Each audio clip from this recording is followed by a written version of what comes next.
Hello, everyone, and welcome to SmashBoxxTV's podcast number 61. I'm your host, Terry Miller, the disc golf guy. Joined here in studio is my partner in crime in Johnny V. Looking good, buddy. I know. Looking real good. We say the same about you, almost. So I pulled up a picture here. I'm going to show everybody. This is I think I've told you this before. I've seen you in this jacket before. Yeah. It comes out a couple times a year. It reminds me of this. Every time I see your jacket, I think Howard Cosell.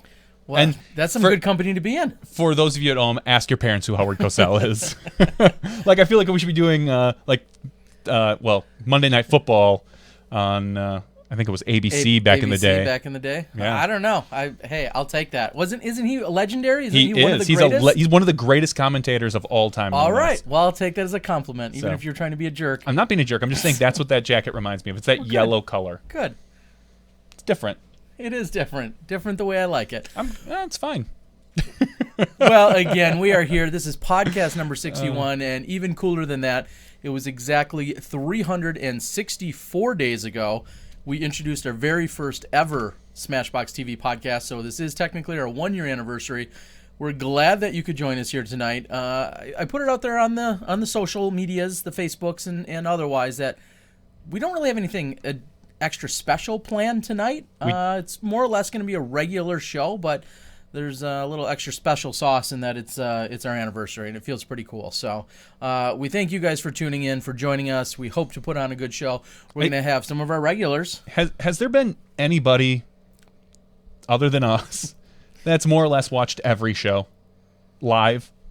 If you're on the board, I know there's a few regulars out there. There are. I just don't know if anyone's been able to make it to every show live. The closest, and I'm just going to take a guess right now, the closest that I can think of, Keith Vance, he's got to be up there. Keith is definitely one of our Castro's got to be close. Jordan Castro, he's given us more likes than anyone else.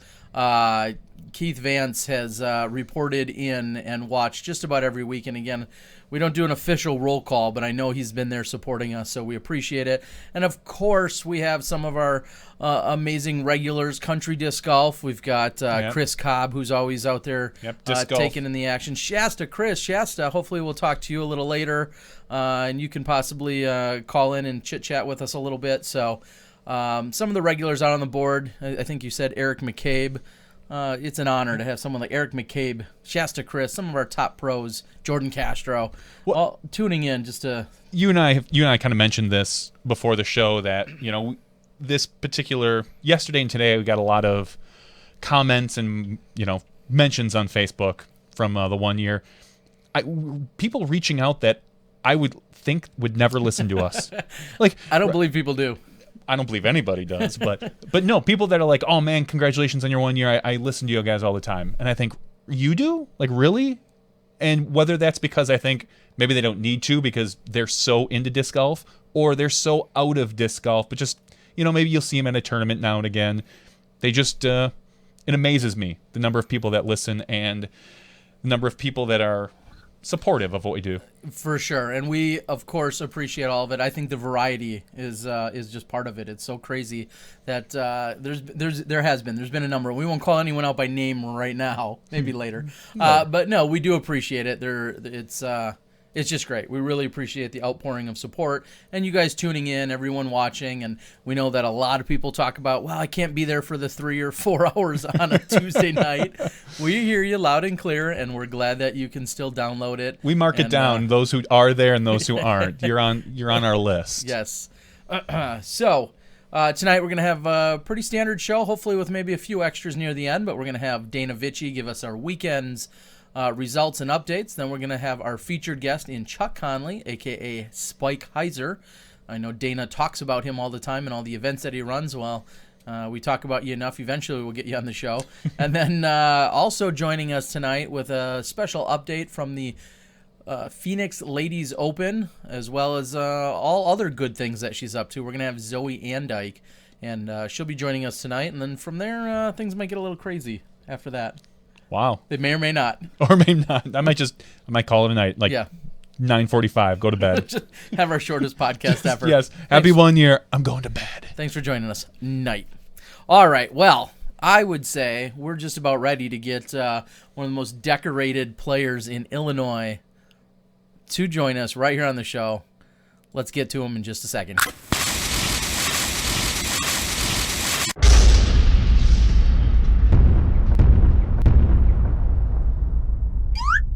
Boom goes the Danamite.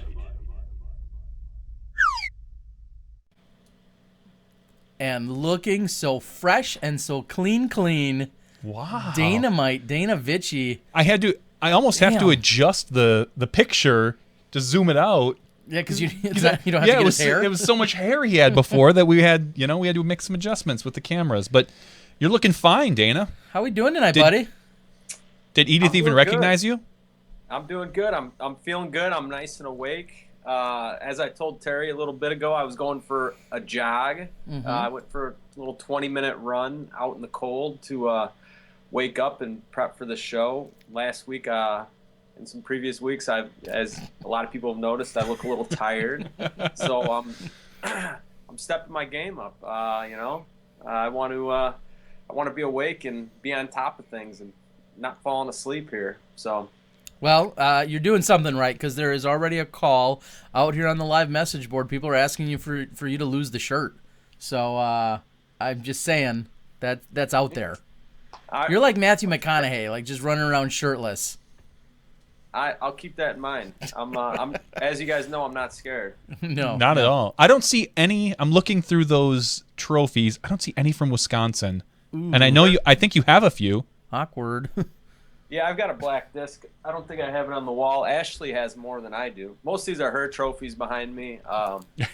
And I've also taken to heart my background. I need to get a little better. I've been slacking, sitting downstairs, but I got to kind of be quiet because I'm upstairs now, and I don't want to wake the baby up. We understand. All right. I got the background, some disc golf related stuff, posters, Ashley's trophies. No black discs of mine. Well, either way, it's looking good. Yeah, we will have to get on Miles, our good buddy over at Paragon, still get you set up with a backdrop, and I think those are some of the huge advancements you're going to see in the upcoming season. But that's I digress for now. So tell us, Dana, what went down in the disc golf tournament scene this last weekend?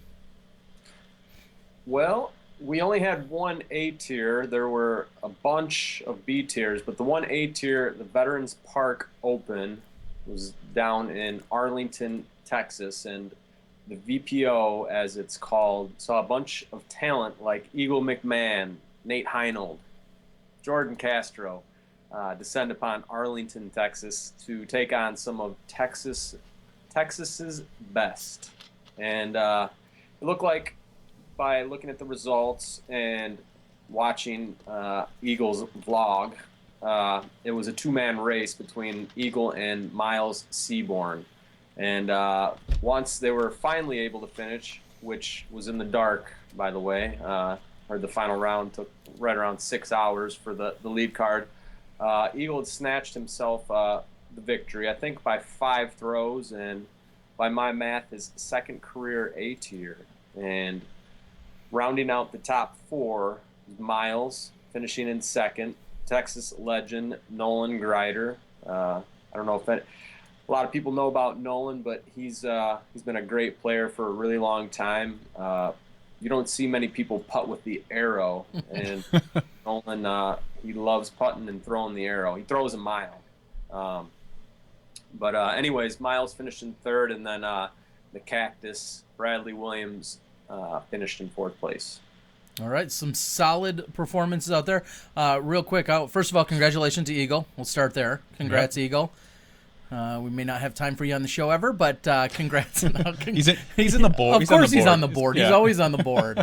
All right. But congrats to Eagle. And just moments ago, I had read on the Facebooks that Nolan says that he's actually going back to being unsponsored. I know he was playing for Latitude for the last year, and as you just referenced, he's a big fan of throwing the arrow. He said he threw a cyclone off the tee recently, but for many years he was sponsored by Innova when he was kind of more in his touring days. Those were I believe the late 90s or early 2000s. I know he had made his way up to Wisconsin a few times. And then recently he was with Latitude, and he said he just didn't feel like he was playing enough to really do us any specific sponsor justice. And you may see him throwing that arrow again and out there playing a little bit more. I mean, it's a unique disc, and I don't really know of any other company that has an arrow-like disc that you see too often. He actually was sponsored by Vibram for a little bit. If you guys remember the Players' Cup that Vibram and Steve Dodge ran down in Texas, Nolan hit a huge putt. I think it was against Macbeth. You were there for that, weren't you, Terry? I was probably there somewhere on the property. But anyways, after that, I don't know if Steve Dodge picked him up for Vibram, but that didn't last very long for whatever reason. But Nolan's a great player, and we'll see if he ventures out of Texas anytime soon. Interesting side note. Interesting side note about Nolan. He has 2 children. His 2 children share the same 2 birthdays as my 2 children. What? Yes, including our youngest being born on the same exact day in March 21st. And he has a child that was born on October 21st, and my other daughter was born on October 21st. Now, his daughter's a little older, though. Yeah, by 1 year. By 1 year. So we have 2 children that both share the exact same birthdays. Just saying. That's a little crazy. OMG. If you really think about the odds there. Anyway, go on. You got some women to talk about. As I was saying, let's move on to the ladies' side. For the VPO, I'm actually going to take my shirt off for the. Yeah, you are. Yeah, you are. Get it, girl. Paige Pierce, surprise, surprise, took down the ladies' side, and my first thought was, I wonder if she practiced at all. I'm guessing that she hasn't picked up a disc other than to take a picture of and sell said disc since her last tournament, which was the Zipline Open, and I think she finished that tournament with an ace. But anyways, she still has it, and she got a little piece of the pie. I think $700 payday. So that's disc golf rich in my book. But good win, Paige. And so since I didn't see Jay Redding's name on the Open results, which normally you see in Texas, he's either playing Open or Masters. So I naturally scrolled down to the Masters side to see if him or Donald Ellsworth won. Usually those are the top 2 guys down in Texas on the Masters side. And I saw the Giggler, as he's called, Donald Ellsworth, won. But Yeti was nowhere to be found, which I thought was kind of strange for what a big tournament it was and being in Texas. And didn't see that he was anywhere else on the weekend. But I've now come to find out, after some research that I did, Ooh. For 1 busy. year, he's stepping up his game. Yeah, the 1 year anniversary. This guy's got research. Oh, I'm rejuvenated. Let's go. But I found out that him and Dez were busy running the Texas Collegiate Championships, which they created just 4 years ago. And 4 years ago, they started out with only 4 teams, then 7, then 10 teams, and then this year they actually sold out the weekend with 16 teams from 10 different schools across Texas, 85 total players, and they even included an alumni event throughout the whole weekend. So it sounded like a lot of fun, and I got to hand it to them. Jay and Dez, they keep doing it. If they're not working with Edge, touring and actually playing and competing, or doing clinics, they're now doing the collegiate stuff, and it's a great, really I believe a huge way for the sport to grow is through the collegiate stuff. So my hat's off to you, Jay and Dez. Thank you for your hard work. Yeah, and I'll also add in there, I had recently posted the video which featured Jay along with literally a handful of others on the leader card from the Silver Cup.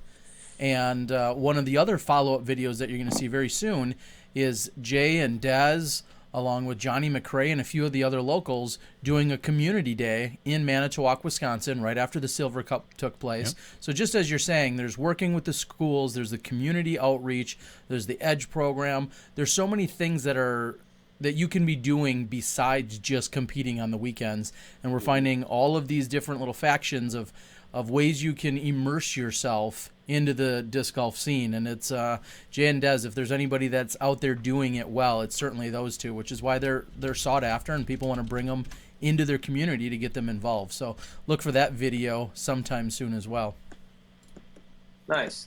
And yeah, so like I said, there was a bunch of other events this past weekend, mostly B tiers. One notable event I saw up in Michigan, Stony Creek Open.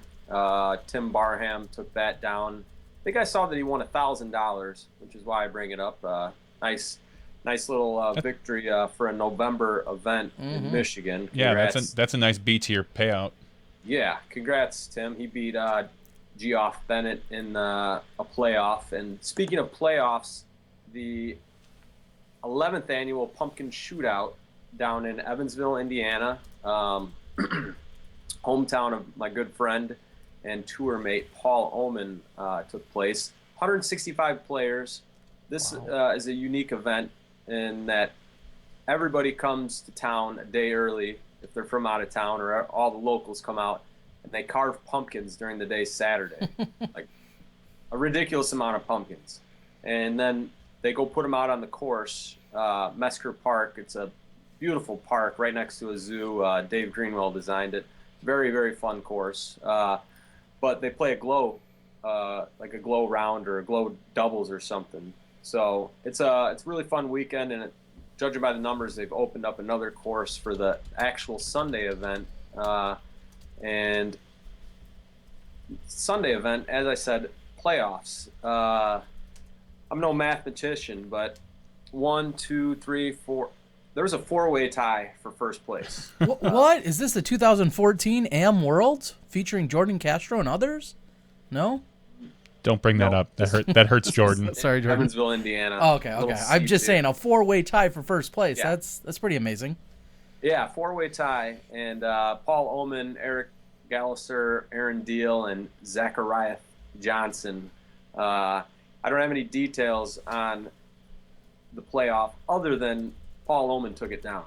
He held it down in his hometown. So congratulations to Paul. I believe in you.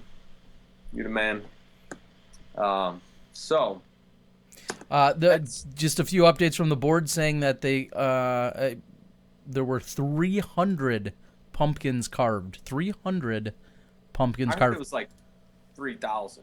Okay, well, I see on the board 300, and if anyone has pumpkin seeds, because I was slacking and I was traveling this year, if you've made up some pumpkin seeds and you bake them up and you put a little salt and other stuff on them and you want to send me a set, I'm a big pumpkin seed fan. I was touring this year. I was gone. I didn't have time for those. You were busy clubbing in Vegas. I mean, simmer down. I was doing work. I was working. Yes, I was working. Anyway, so I'll take pumpkin seeds if anyone has them. Yeah. So before I forget too, I forgot last week. I want to give a big hug, and it's going out to Last Cash Tours Brady Hanna.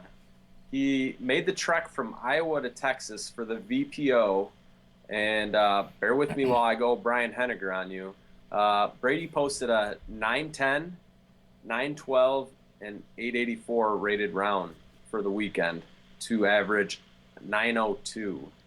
No Last Cash for him. He's been okay. He's got the Last Cash Tour. He's been hitting tons of events. He played a ton of AM events last year, and now he's playing pro events, and he's doing the Last Cash Tour. I think he's coming up with a stamp and everything. That should be more like the Last Spot Tour with that kind of play. Yeah, something was going on. I heard he was up pretty late Friday, maybe Saturday night, but I don't know. Let's say. Well, after that play on Saturday, there's no reason not to stay up late. Yeah. Yeah. Well, he was going for a 1,200 rated round to try to vault himself into Last Cash. but no, he didn't. Our friend from Ledgestone, Nate Heinold, for reference, scored a 186 on the weekend, and Brady was at 223. So Nate did have a pretty good finish, somewhere inside of the top 10, but he missed his flight and basically had to spend all his money that he won on his new flight. So again, is hashtag that disc golf rich. Yep, that's definitely the definition. Win just enough money to change your flight time and eat up all of the winnings that you had just gotten. Yeah, that's the definition of disc golf rich right there. Yeah, but I'm sure it sounds like everybody had a good time, Brady included, and maybe Arizona will treat Brady better in a couple weeks. I will be sure to keep an eye on the results to keep everybody informed. Hopefully he can maybe sneak into some of that cash, And I know we're going to be catching up with Zoe, and she's going to be giving us all of the results and details from the Phoenix Ladies Open that took place, obviously, out in the Phoenix area. Is there you got anything else for us tonight? I think I'm all good. I haven't blown up or anything, and gotten all fired up. Yeah, so do you? We'll get. I'm awake. I mean, is there anything else you guys need from me? Usually, I'm ready to bow out. No, just a couple quick things. We're excited. Hopefully, you're going to stick around and listen in, as we're excited to have Chuck Connelly. I know you've praised him for a long time because he runs some amazing events down in that neck of the woods, North Carolina, South Carolina area. And so we're excited to have him finally on the show tonight. Like I said, you talk about him enough, so we're glad to have him show up and tell us what he's got going on.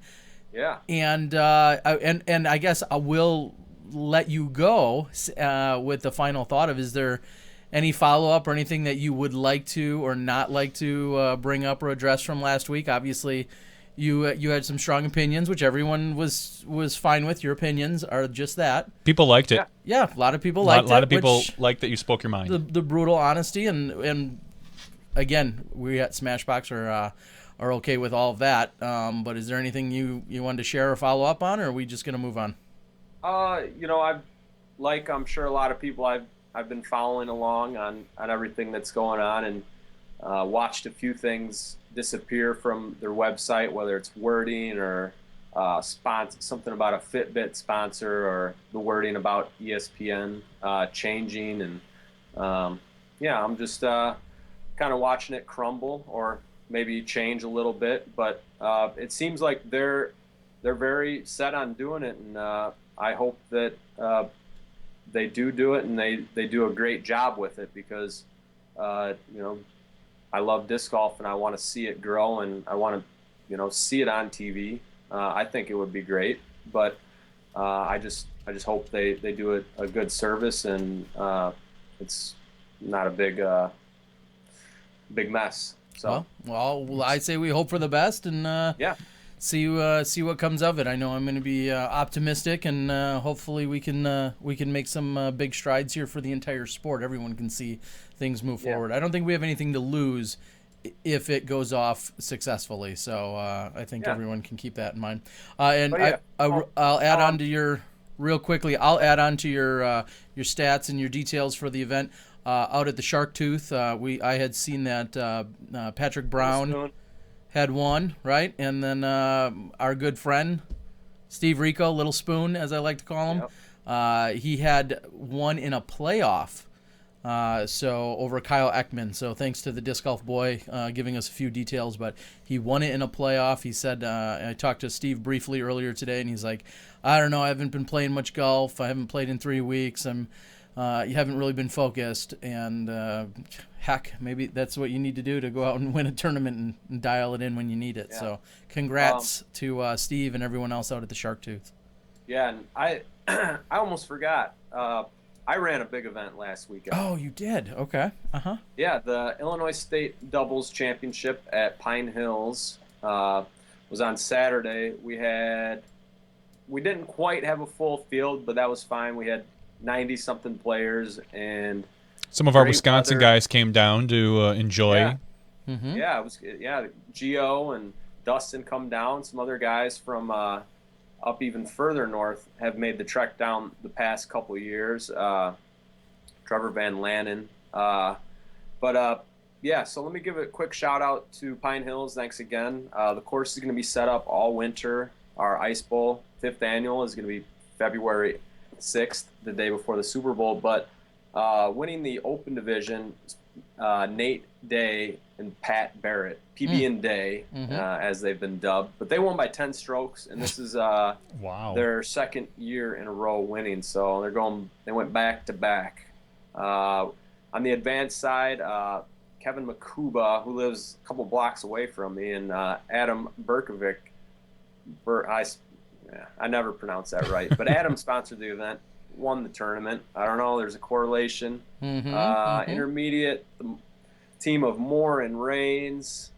We had Senior Master, which Brian Cummings and I believe his brother, because it was Cummings and Cummings is the team name. Ladies side, Gabby Mertzger won, and we had the Rec Novice Division, Orlowski and Burks. But it was a great day, and actually with the time change I had to make an adjustment second round because we were going to run out of daylight, so we went half alternate shot and then half best shot for the second round, and squeaked in just in the nick of time. Unlike the VPO, we finished in daylight. So a lot of fun, and thank you, everybody. I know we got people all over watching that don't really care about Illinois results. Shout out to Monterey, California. I hear there's a group of disc golfers that tune in. So I'll be seeing you guys at the St. Jude event in May. And Terry, Johnny, thanks as always. All right, buddy. Have a good night. Thanks for joining us. Thanks, Dana. All right. Well, Dana looking dapper tonight, getting himself all cleaned up. We didn't tell anybody else about the getting all dressed up. Yeah. Well, I mean, this old thing. I know. Just lying on the floor. I just picked it up. We didn't go with matching ones. We're gonna give Chuck Connelly a call here. Pretty quick here. We're just gonna give him time. Usually they're a little bit behind, so he can get a chance to shut his stuff down and get Skype ready. And I'll be calling him in about 30 or 40 seconds. But I had this thought when Dana was talking to us about. We made kind of a little joke about Jordan finishing not first at Am Worlds. Yeah. We also spoke with someone who finished first at Am Worlds this weekend, Greg Schwartz. We had dinner with him. Mm-hmm. I was thinking. Think of all the Am Worlds winners, and think of all the guys who finished right behind them. Okay. It seems like the guys who are finishing right behind them are having a much better pro career. Like look at Jordan right now, who's with unabashedly finishing very well in a lot of these events. Yep. Paul Macbeth came in second place. Can we think of any other who else has finished like second or third now to some of the Am Worlds winners? Well, back... Uli's the only one that I can think of that's really won Am Worlds and then gone on to a major career. Jeremy Colling, 2008. Oh, yes. I always forget about Colling because I wasn't there. Because you weren't there, yeah. Yeah. Jeremy Colling went on and obviously has performed very well in his pro career. Gosh, that would be a good question for the board. I don't know if anyone else can throw some names out there. I mean, locally in 1998, we had Moose Lubeck, who went on to have a decent pro career, but then he kind of just... More locally. Yeah, he kind of weaned off from how much he was playing disc golf, so we didn't see him play too much. Wiggins never won Am Worlds, did he? He won Junior Under 19, and then did he go pro, or did he actually win Am Worlds? My collar, sorry. Wiggins in 2000. They're saying fix your collar because I think that it was coming. It was coming like way out. Sorry. I liked it. I wasn't gonna say anything because this one anyway. Anyway, in Ohio we saw David Wiggins. Now he won. Cam Colglazer, did he win Am Worlds? I'm not sure. Someone's throwing names out there, and I don't know if those are winners or second place. Jernigan versus Boobies. Yeah, Alexi Bubis. Yeah, I'm not really sure. And I'll be the first to admit, now that I've been to 20 consecutive Worlds, whether it was the Am and then Pros, plus then another half dozen Am Worlds, I've seen roughly 25 different Am or Pro Worlds happen. And Now some of them are starting to finally blend together. You've always been better at that than I have. I always forget. We played so many of them for a while, and then... Yeah, I mean, some names like Kenny Glassman, who won Am Worlds, versus Dan Hastings. I didn't know Dan if he finished second. I guess that would be Dan Hastings gone on to have a pretty solid career. He's been up in New York. Dana is now telling us Cam Colglazer played Am Worlds in New York and made the finals.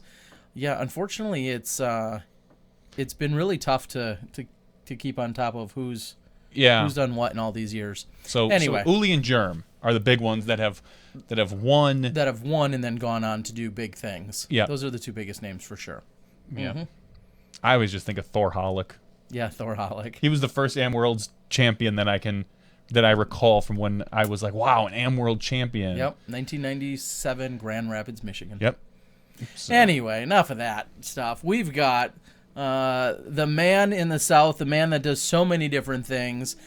We're talking about him almost every weekend because he's running, I don't know, somewhere between like 1 and 9 tournaments every weekend. Welcome to any given weekend. Yes, welcome to the show. It's Mr. SpikeHyzer, Chuck Connelly. Chuck, how are we doing tonight, buddy? Great. Glad to be here. Glad you could join us. I know we had spoke earlier about you being on the show, and then we kind of told you the day and time, and not everybody on the East Coast gets as amped up about our podcast. We've got Schwebby here almost every week, but thanks for joining us tonight. Oh, my pleasure. Glad to be here. So, Chuck, almost every week, Dana has some results. He always brings up something that you're organizing or a big, usually a medium to bigger sized event. How in the world are you running so many different events? And tell us kind of your the method to your madness down there and where you're out of. I'm Sanford, North Carolina, in the Raleigh region, central North Carolina, if you will. It's what I do full time. I've dedicated my life to running disc golf tournaments. So, once you start doing it, you keep in a flow, and if you stay on top of things, it's not too hard. Okay. Now, when you're out running these events, these are almost always PDGA sanctioned events? Now they are, yes. Now they PDGA. are. All right. Talk a little bit about your relationship with the PDGA and what you feel like that means to you and your area. I have a good relationship with the PDGA, I believe. We on a first name basis with everybody there, for all intents and purposes. I try and stay active. Went down to the summit this past fall. I'm a member of one of the committees, the competition committee, and I don't know. I ran unsanctioned tournaments for a long time before I got into the PDGA side of it, and it just seems with the PDGA, you're working a little bit more for a cause that's going to better disc golf and help it grow. I truly believe that PDGA's interests are in the right direction and things are moving in the right direction, which is part of the reason I support them and try and make a difference. Now, some people out on the board, obviously you're very well known and respected. Some people on the board are saying best TD in the country, and specifically a gentleman, Jesse, had just said the best sign-up policy in the business. I got your voicemail one day, and I'm not going to lie, your sign-up policy seemed awfully loose and liberal. Is that what everybody loves about it? I guess so. And, it's something that may change as time goes on. I'm a starving rock star right now, so I got to be a little loose and liberal. Okay. And by what I mean by that is, I think your voicemail said if you're calling about a PDGA tournament, you can send your name and PDGA number and division, send an email to me, and that was securing your spot. Now, down in that area, people, we'll say the weather holds up a little bit better more year round. Do you feel that helps with your registrations and with people always willing to come out and play disc golf? If it's not raining. It's the devil in the deep blue sea. I offer 2 registration options. You can either go online and prepay through a website, or like you said, send me an email. I'll sign you up and you can pay day of. it works well, I think, for a lot of disc golfers who, typically our community doesn't like to commit to something more than 7 to 10 days out. This Hours, helps them 7 to 10 without worrying hours, usually. And, it helps them without having to put a financial commitment down. But, if the weather goes south, then, you see that follow with it when they don't have any stakes in the game, if you will. Now, Schwebby and others also chiming in saying that you help out at other tournaments that you're not running. And I know for me, one of the things that jumps out most recently is being at the USDGC. And I'll admit, I spent a little bit of time over at the free food hospitality area, but that seemed kind of like your domain, and you and a huge team just dedicated to serving the players out there. How'd that all come about? It started back when I was running the Homegrown Tour. It's a tournament series that really led to what I'm doing now. And Jonathan Poole approached me because we just had such a strong grassroots scene, and he wanted me to go down and see if I couldn't bring some of that energy there. And I stumbled across Zeb Campbell running a little grill, doing some hamburgers and hot dogs for people or for the players, and it just, my imagination went wild. I was like, there's so much more we can do here. And next year I helped them out, and we expanded the menu. We added some catfish and some chicken to it. And maybe a year or two later, they just kind of let me take the ball and run with it. And, got a bunch of great guys helping me out. Justin Bradford, the Colonel out of Moore County, and Putter Paul and Marcia. Crazy cat out of Virginia who drives around the RV doing his little thing. Trash Baby, Brad Prosser, all these guys, just really a regular crew that comes in and helps out every year to make it a little easier. More of a restaurant gig, I guess. I'll admit, yeah, everybody looks forward to it. And that's one of the unique things about the USDGC is that the players and a lot of the staff and crew have that access to be able to go over, and you guys are always cooking stuff. And sometimes it might be the last minute and a crew is trying to get out of there or call it a day. And you guys have always just been so gracious and welcoming to everybody, and everyone appreciates it. Now, you're working on what is an entire series this year and beyond. Give everyone a little bit of insight as to how that's coming about and what your plan is. It's the SpikeHyzer Border Wars Tour, and I guess I'm in my third year now on it. It really came about when I was traveling around Lee, Brian McCree, Brian Schweberger, and I was branching out into Virginia and South Carolina running my events, getting out of the North Carolina area and listening to those guys talk about, 10, 15 years ago when you were forced to travel to compete. You couldn't stay an hour away, 2 hours away from home and play every weekend. You had to travel 3, 4, 5 states away. And these guys were coming across people they hadn't seen in 5 years and started talking about how cool it was to see this guy, or how they, hated in a competitive way, not literally, this guy coming up and waxing them every weekend or something like that. And it just made me, realize that disc golf is, maybe we're getting away from our grassroots a little bit, and we're missing out on some of those things that were so predominant when disc golf wasn't quite as big, and just trying to bring that back. It's geared more towards the amateurs, but there's some reward in it for the professionals as well. And I've developed a point series where instead of, most point series are wrapped around a 12 or 15 or 20 event gig through the whole year, where you've got to divorce your wife and lose your house and give up your job to make it happen. And this event, while it's a 25 this year, I think I'm doing 25 events in the series. It's divided into 4 conferences, and each conference has 6 events with its own points race. And then you take the top qualifiers out of each of those conferences, and this coming weekend is when the championship is, and those 16 potential qualifiers are competing for a bigger prize at the end of the year. The Barry Schultz and Brian Schweberger, Nate Tomlinson, Charlie Coleman, quite a few other professional players are playing for $1,000 on top of anything else they win in the tournament's regular payout. The second place person out of those 16 gets $750, and third gets $500. Wow! And then this tournament has $3,000 added cash to it on top of all of that anybody's eligible for. So, well, first of all, when you're spitting out all those numbers and conferences and and things, I I immediately think I heard BCS. I'm not sure.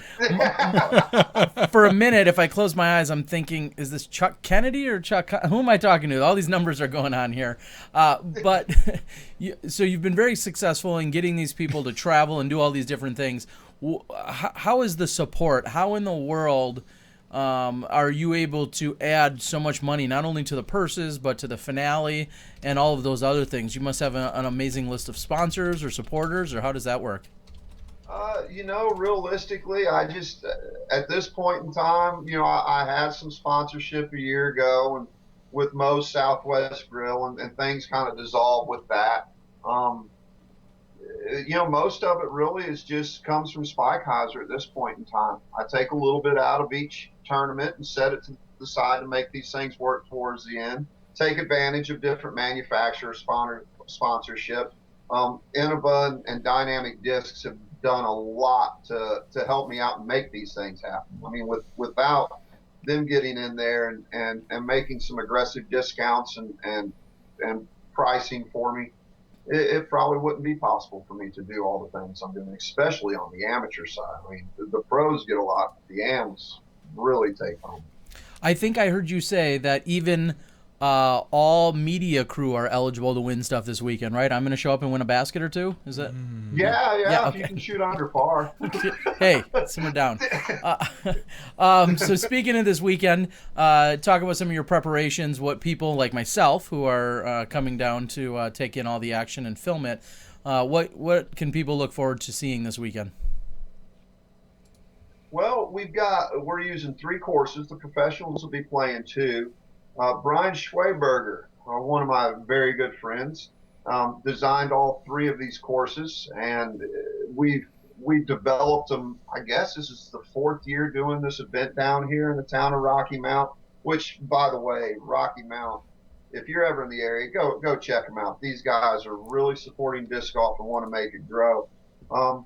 But Brian took some courses that were, kind of typical in disc golf. They were decent courses, but a strong amateur design to them, and put his professional touch on it and experience, and have really turned them into some good tournament-worthy courses. Threw a thumber as far as he could and put the basket right there. Yeah, yeah, exactly. It's still a lot of thumber route, but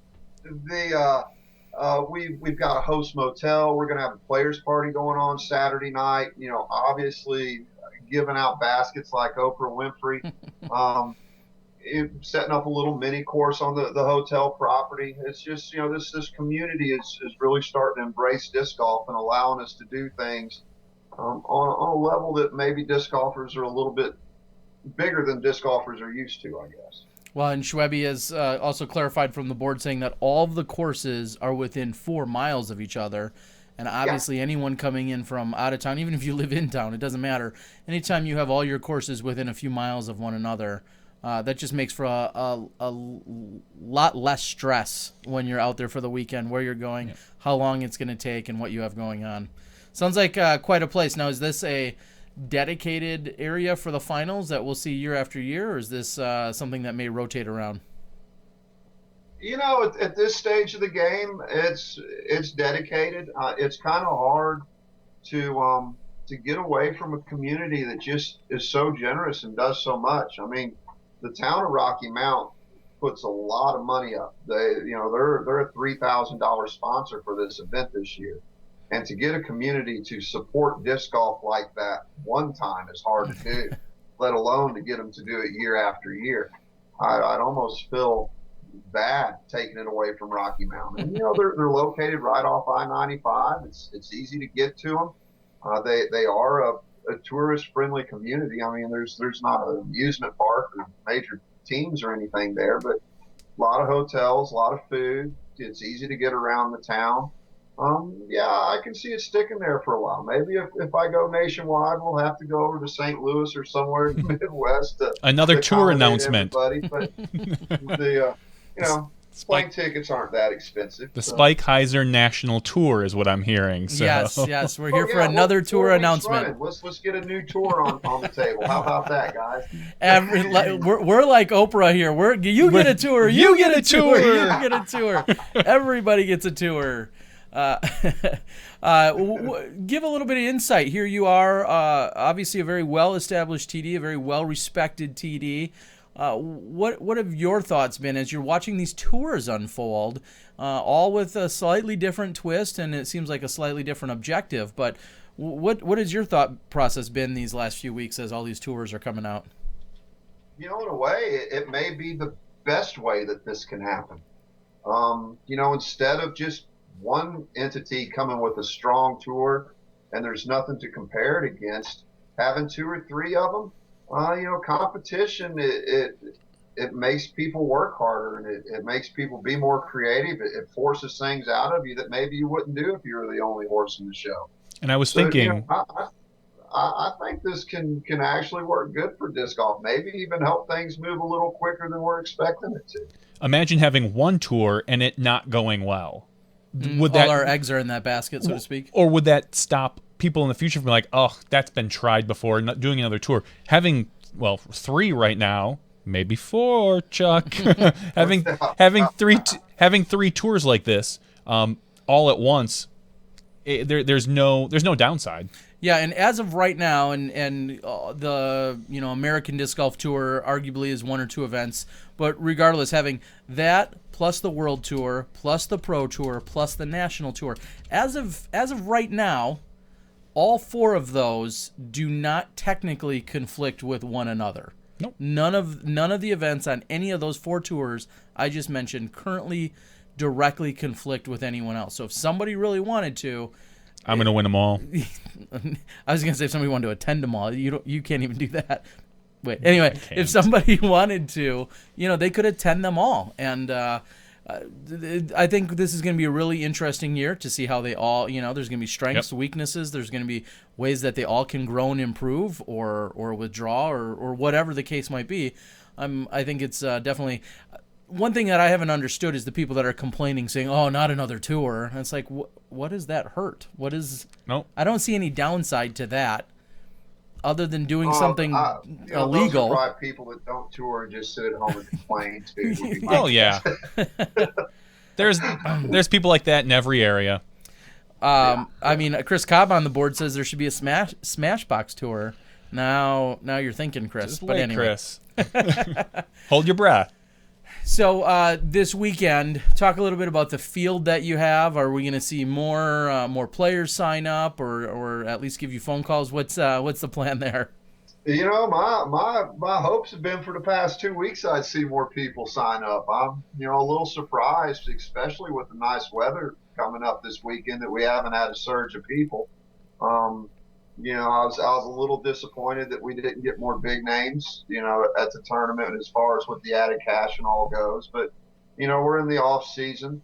It's a funny time of year, a few weeks before Thanksgiving. Maybe that has something to do with it. There's, as there is every weekend, there was a pretty big tournament last weekend in North Carolina, and I'm sure a lot of people had put the beans in the basket for. So, typically, my experience has shown me once you get to Wednesday, you kind of have what you're going to have for the end of the week. You'll have someone drop out and someone sign up, but I would expect to stick somewhere in the 1 to 120 range would be my guess. Now, when you're speaking of tours and the success, some of the successes that you've had, a question on the board asks about managing expectations for sponsors, for people that do want to support you. Have you found that right now it's just still easiest within our disc golf community, or have you had any luck or success or tips for others, for maybe someone outside the disc golf community that wants to get on board?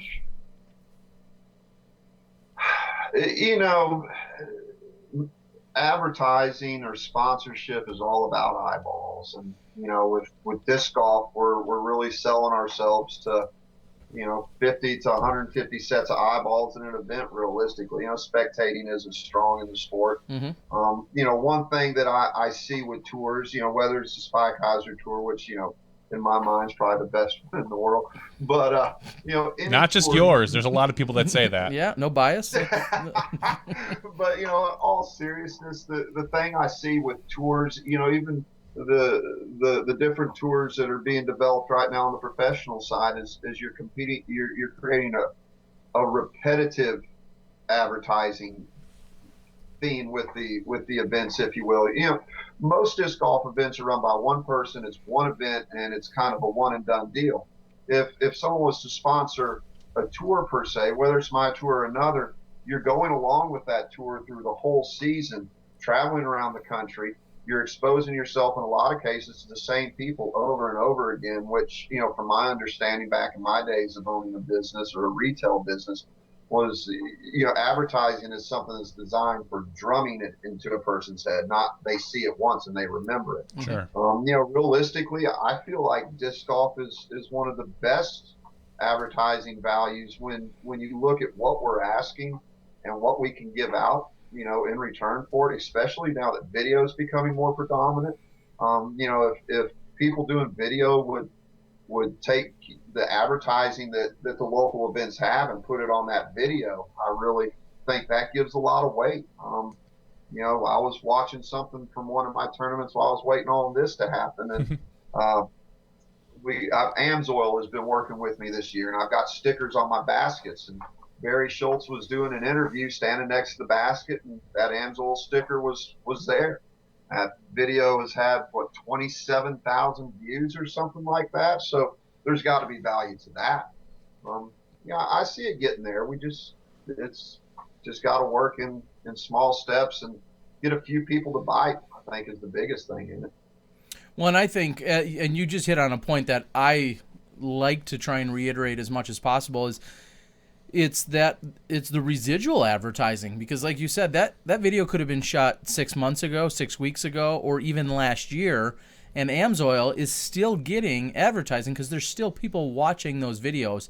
You think of sometimes when you see, like you said, one thing, it's here, it's there, and it's gone, and that's it. That might be the one impression that you really got of it. It may be stuck, it maybe didn't. But knowing that these videos are going to probably live forever on YouTube, and people literally 2 years later could go out and see, oh, hey, so-and-so sponsored this event. It's also interesting to see that, some sponsors maybe put too much into it and then don't exist 2 years or 5 years later. But so you got to, there's a fine line there. But I think that's one of the things that we need to touch on a little bit more. And that's one thing I try to bring up to people is your sponsors are not just getting the advertising to the players for that weekend. They're going to get it for years to come when it's out there forever on YouTube. So that's a good way to look at it. Someone had asked, how did you go from running unsanctioned events to running PDGA events, and what effect did tournament participation have on the switch? Any differences for you? Yeah, my attendance went down when I switched to PDGAs. And speak of the area and how do you feel, and has it slowly crept back up or not? Oh no, it's there's you're dealing with two different monsters. What I was doing before was a totally different disc golf scene. It was a North Carolina homegrown tour. It was unsanctioned, one-day events, extremely casual, which is part of what kind of got me away from it. It just got too casual, and people were losing focus on what was going on there. But the PDGA scene, and that was a bit of a transition. You're going from the homegrown tour being some casually competitive, fun-loving disc golfers to the PDGA where people are serious and most of them have some dedicated aspirations to become the next thing in disc golf.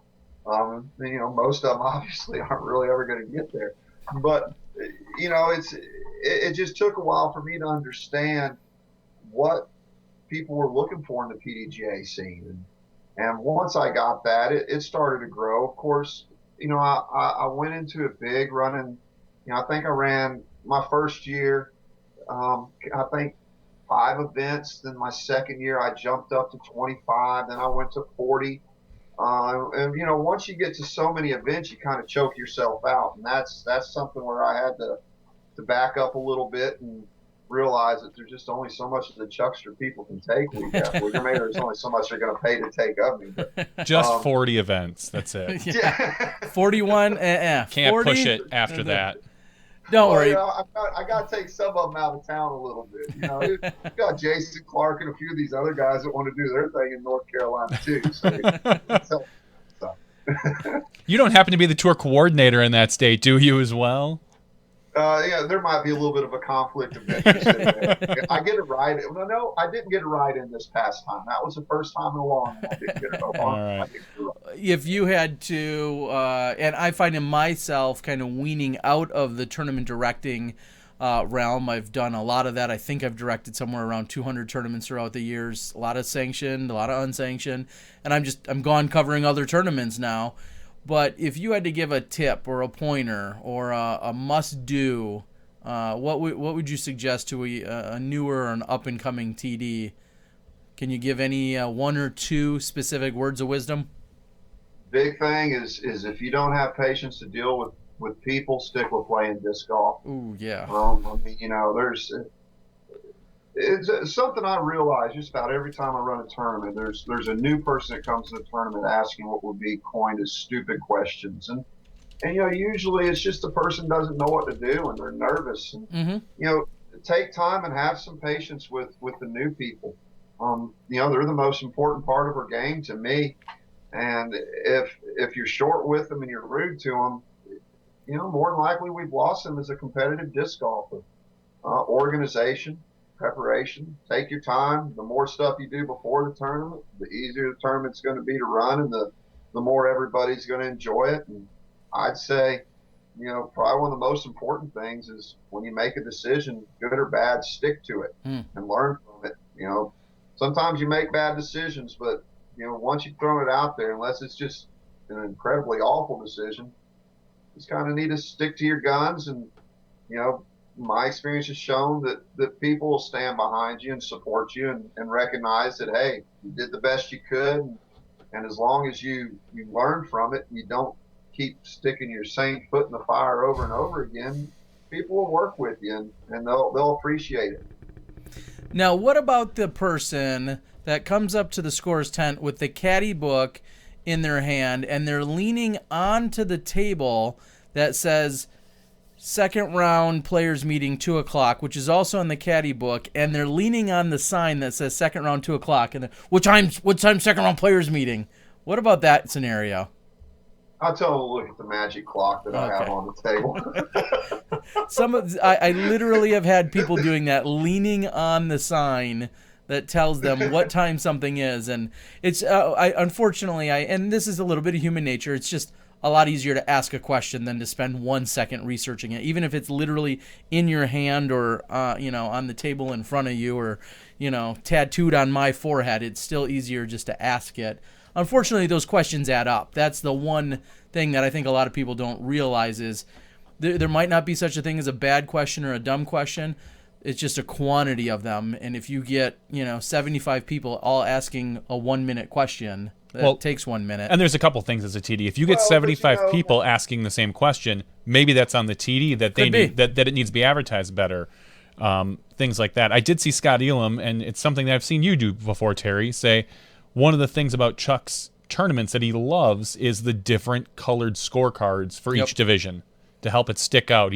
It's those little details that I think help out most events. It definitely makes things easier. Now, I do have to ask, are you anti or for Christmas? Are you going to have snowflakes on your scorecards this weekend? No, okay, never mind. No, not snowflakes. I don't believe. I'm going more with unicorn reindeer, I believe. There you go. Okay, I didn't want another Starbucks, situation. People getting all worked up over, what's on. One thing I'd like to say though is, going back to what we were talking about earlier. One thing that works in my benefit with me running so many events is what I do really gets drummed into people's heads quickly. It doesn't come around once a year where they go through 50 other events and then they have to remember how I do things. And I also have a lot of people that there's typically people hanging around the scorer's table helping me add scorecards or keeping me company. And they run interference for me. There's usually someone around that'll tell them where the clock is or tell them how payout works or whatever the case may be. Certainly. So, yeah, it's even a small crew of knowledgeable, dedicated helpers can go a long way. And I know I've been blessed with a ton of them. More often than not, I'm just the mouthpiece that hands out the money and such, because there's so many other people that can really step up and help out from around the table and beyond. Now, do you square off your table? Do you get away from all the players so that people can't get right up and literally breathing down your back? Have you? It depends on where I'm at. I mean, sometimes, this weekend I'll probably be able to do that. I'm in a motel room and can get away from them. But, if you're set up under a 10 by 20 canopy, there's really nowhere to run. I'm good at tuning people out. I'm a dedicated TD. I don't play my events. I'm there waiting on the scorecards to come in. So typically by the time, and ironically, it seems like the people who have a lot of questions are usually the slower players. So Sure. by the time they get there, most of my stuff's behind me, and it just isn't. It isn't as big of a deal. Yeah. Well, good. I shrug it off, I guess. I'm sure I'll learn this weekend being there helping out, but I can already tell you're a far more patient and understanding man than I am. I think I got a little too bitter and jaded as the years went on. I'd like to say that you used to be a patient individual, but I don't remember that time. And I've known You you. sell pets to people for 20 years, and you help stupid people keep animals alive. Patience goes. You develop patience. Yeah. That's true. Well, and speaking of patience, if we are in fact going to be sharing a room or living spaces this weekend, I'm going to warn you right now, I snore. So I don't know if maybe I'll bring an extra set of headphones or something, but it gets a little crazy. But anyway. My wife already made me go upstairs one night this week because of snoring. So, we'll see who's worse off. I was going to ask, you run 40 events a year. Do you have a wife? So clearly you do. Yeah, a very patient one, too. Yeah, Wonderful woman. That's great. I'm sensing a theme. Is there anything else you want to share with us before we let you go here tonight? No, I mean, it's been great. I appreciate it. Look forward to working with you this weekend. Ask you guys people out there to check out what's going on with SpikeHyzer. I've got some big ideas for next year. Looks like we may be introducing some outside people into the tour. I've put out some emails to a few different guys who run disc golf events in similar fashions as I do, and inviting them to be a part of our point series, and hopefully we can invite some people from some more states down to play next year in the championship in Rocky Mountain, and really see it grow into something that I feel like it can be. Awesome. Well, I'm excited. Again, you've been, by not just Dana, but obviously by so many fans and supporters, you and your events have been talked up for quite some time, so I'm excited to see all the action in person. I'm excited to see the courses down there, what Schwebe's done, and hopefully we can share all of the good stuff you have going on. I'll be able to share it all through the video blogs early next week. So, all right, Chuck, well, we're going to let you go. We appreciate you being here tonight. We appreciate all the insight, and again, I look forward to seeing you in a couple days. All right, man. We'll touch base soon. All right, Thank take you. care. Have a great night. You too. All right, and there you have it. That was Chuck Connelly, a.k.a. SpikeHyzer, and he's really just worked himself into a perfect niche there, and he's obviously very successful at it. I'm not looking forward to next week, you coming back and being like, oh my God, there's another tour you have to go check out. There's another place. Like, this guy just does it. You should see the way he does it. You have to go. Yeah. He's and that's, I've been very fortunate. I've worked with so many amazing people, especially this year. I've had so many additional groups and clubs that reach out to me. Your Rocky Mountain Women's, comes to mind right off the bat. Obviously, I've worked with, Legacy, and I've worked with Mike Barnett, and all these various clubs and organizations that have brought me into their area. And the out in Vermont, obviously, over at the Green Mountain Championships, that comes to mind. I love seeing them all. It's I've had a long history in the sport, but seeing where we're at now, seeing what people are doing really well, and the clubs, the camaraderie, all of it. It's there are all these different little packets, all these little groups all around the country, and it's just really been amazing. So, and I said the same of Las Vegas just a few weeks ago. The club there, just works so well together as a club, and sometimes we're jealous of a little bit of that. Yeah. Every area is a little different, and I don't. Here in the Milwaukee area, for instance, we haven't for many years had that really true club togetherness. There's a lot of different individuals doing a lot of good things, but everyone's doing their own thing, and there's not really that club cohesion that I see in a lot of other areas, and I've been very jealous of it. Just yesterday, came across some random pictures of the tournament you and I attended in '99 or 2000 down at the Sarasota Sky Pilots. Yeah, had spring put break. on, and we were down there for spring break playing in the event. And there was a picture of just the lunch buffet that was set up, and besides the fact it was food, whoopee, yeah. Besides the food, it there was 10 or 12 or 15 club members helping serve up the food. And all I kept thinking is, we don't have 15 club members that can get together and do anything for 5 minutes, let alone put together. So I love seeing that when you go to different areas and, so many different people are on board. Very, very admirable to see. All right. So thank you to Chuck. I'm not seeing what else is coming in on the board, but thank you so much to Chuck for joining us. And I look forward to reporting back next Tuesday. Hopefully I can tell everybody what I saw down there. One of the comments that had come in asking about kind of focusing on different continents in terms of what is going to be going on, having kind of a 3-week segment, including like the Australia Open and some other events. We're going to continue to bring you as much information as we can from all the different areas.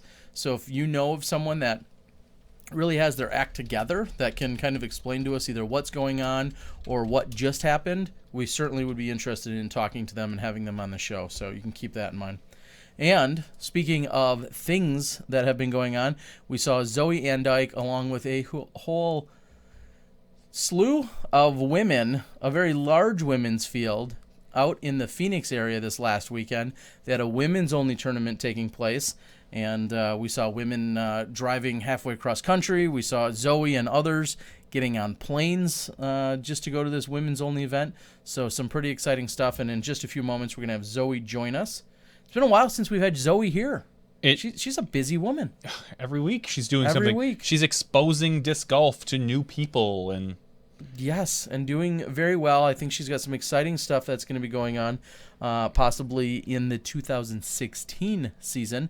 She gave me a little teaser earlier today. I gotta say, I'm pretty excited about what Zoe's got, what she's working on. Question is, are her and her technical guru Joe Height, are they working on Skype? Is that something they can make work? I hope so. I mean, we're getting the call. We tested it earlier. Yeah, we tested with Joe earlier. But now we're just waiting. So. Well, we'll see. So it'll come up eventually. Looking at some of the other info off the board. Well, I'm going to go ahead and say a few things right now that we had out there. First, I'm going to lead with Dan Harbeck. Huge Smashy supporter as well as a Disc Golf Guy supporter, so both live and recorded. It was his birthday yesterday. So Dan, we think you're out on the board. We appreciate all of the support. You're always logged in. You're always giving us some insight and keeping us on our toes. And you're also supporting us, and we appreciate it. So Dan, I believe your birthday was just yesterday. I want to say it was today, but I think it was yesterday. So happy birthday to you.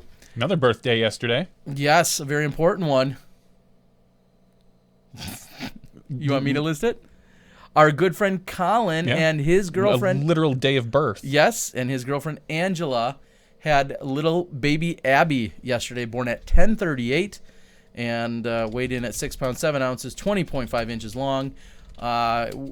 Sending out all of our love to them. Colin is a huge asset to Johnny V and myself, to Smashbox, to the Disc Golf Guy, to the Wisconsin disc golf scene. He's one of those amazing people Chuck was just referencing that helps out behind the scenes. He fills in and does a lot of things for me when I'm on the road. He may be vending discs or helping run a tournament or doing other things. So congratulations, Colin and Angela, to little baby Abby, born yesterday, just last evening. And we'd like to take just a brief moment and say happy Veterans Day. I don't even know if that's PC anymore to say happy. Is it? Yeah, I'm just saying. Veterans Day tomorrow. Thank you to all of our vets that have done so much. I say every year, and it holds true every year. So many of those people have done so many more brave things than I could ever do. So I always say thank you because I'm not I'm not that tough. Oh no, I've got a couple of veterans in my family and thank them every year and all the time. But I'm definitely not that tough. So nothing that you or I are. Yeah, so cut thank out you to for. anyone and everyone that veterans and their families, I think, is certainly worth extending to. So, few housekeeping items here. So, I will chime in while we're waiting for Zoe and the crew.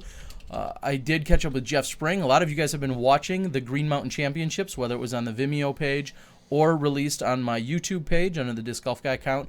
And they have now released the front nine. That's been out for a few days, maybe even a week or so now.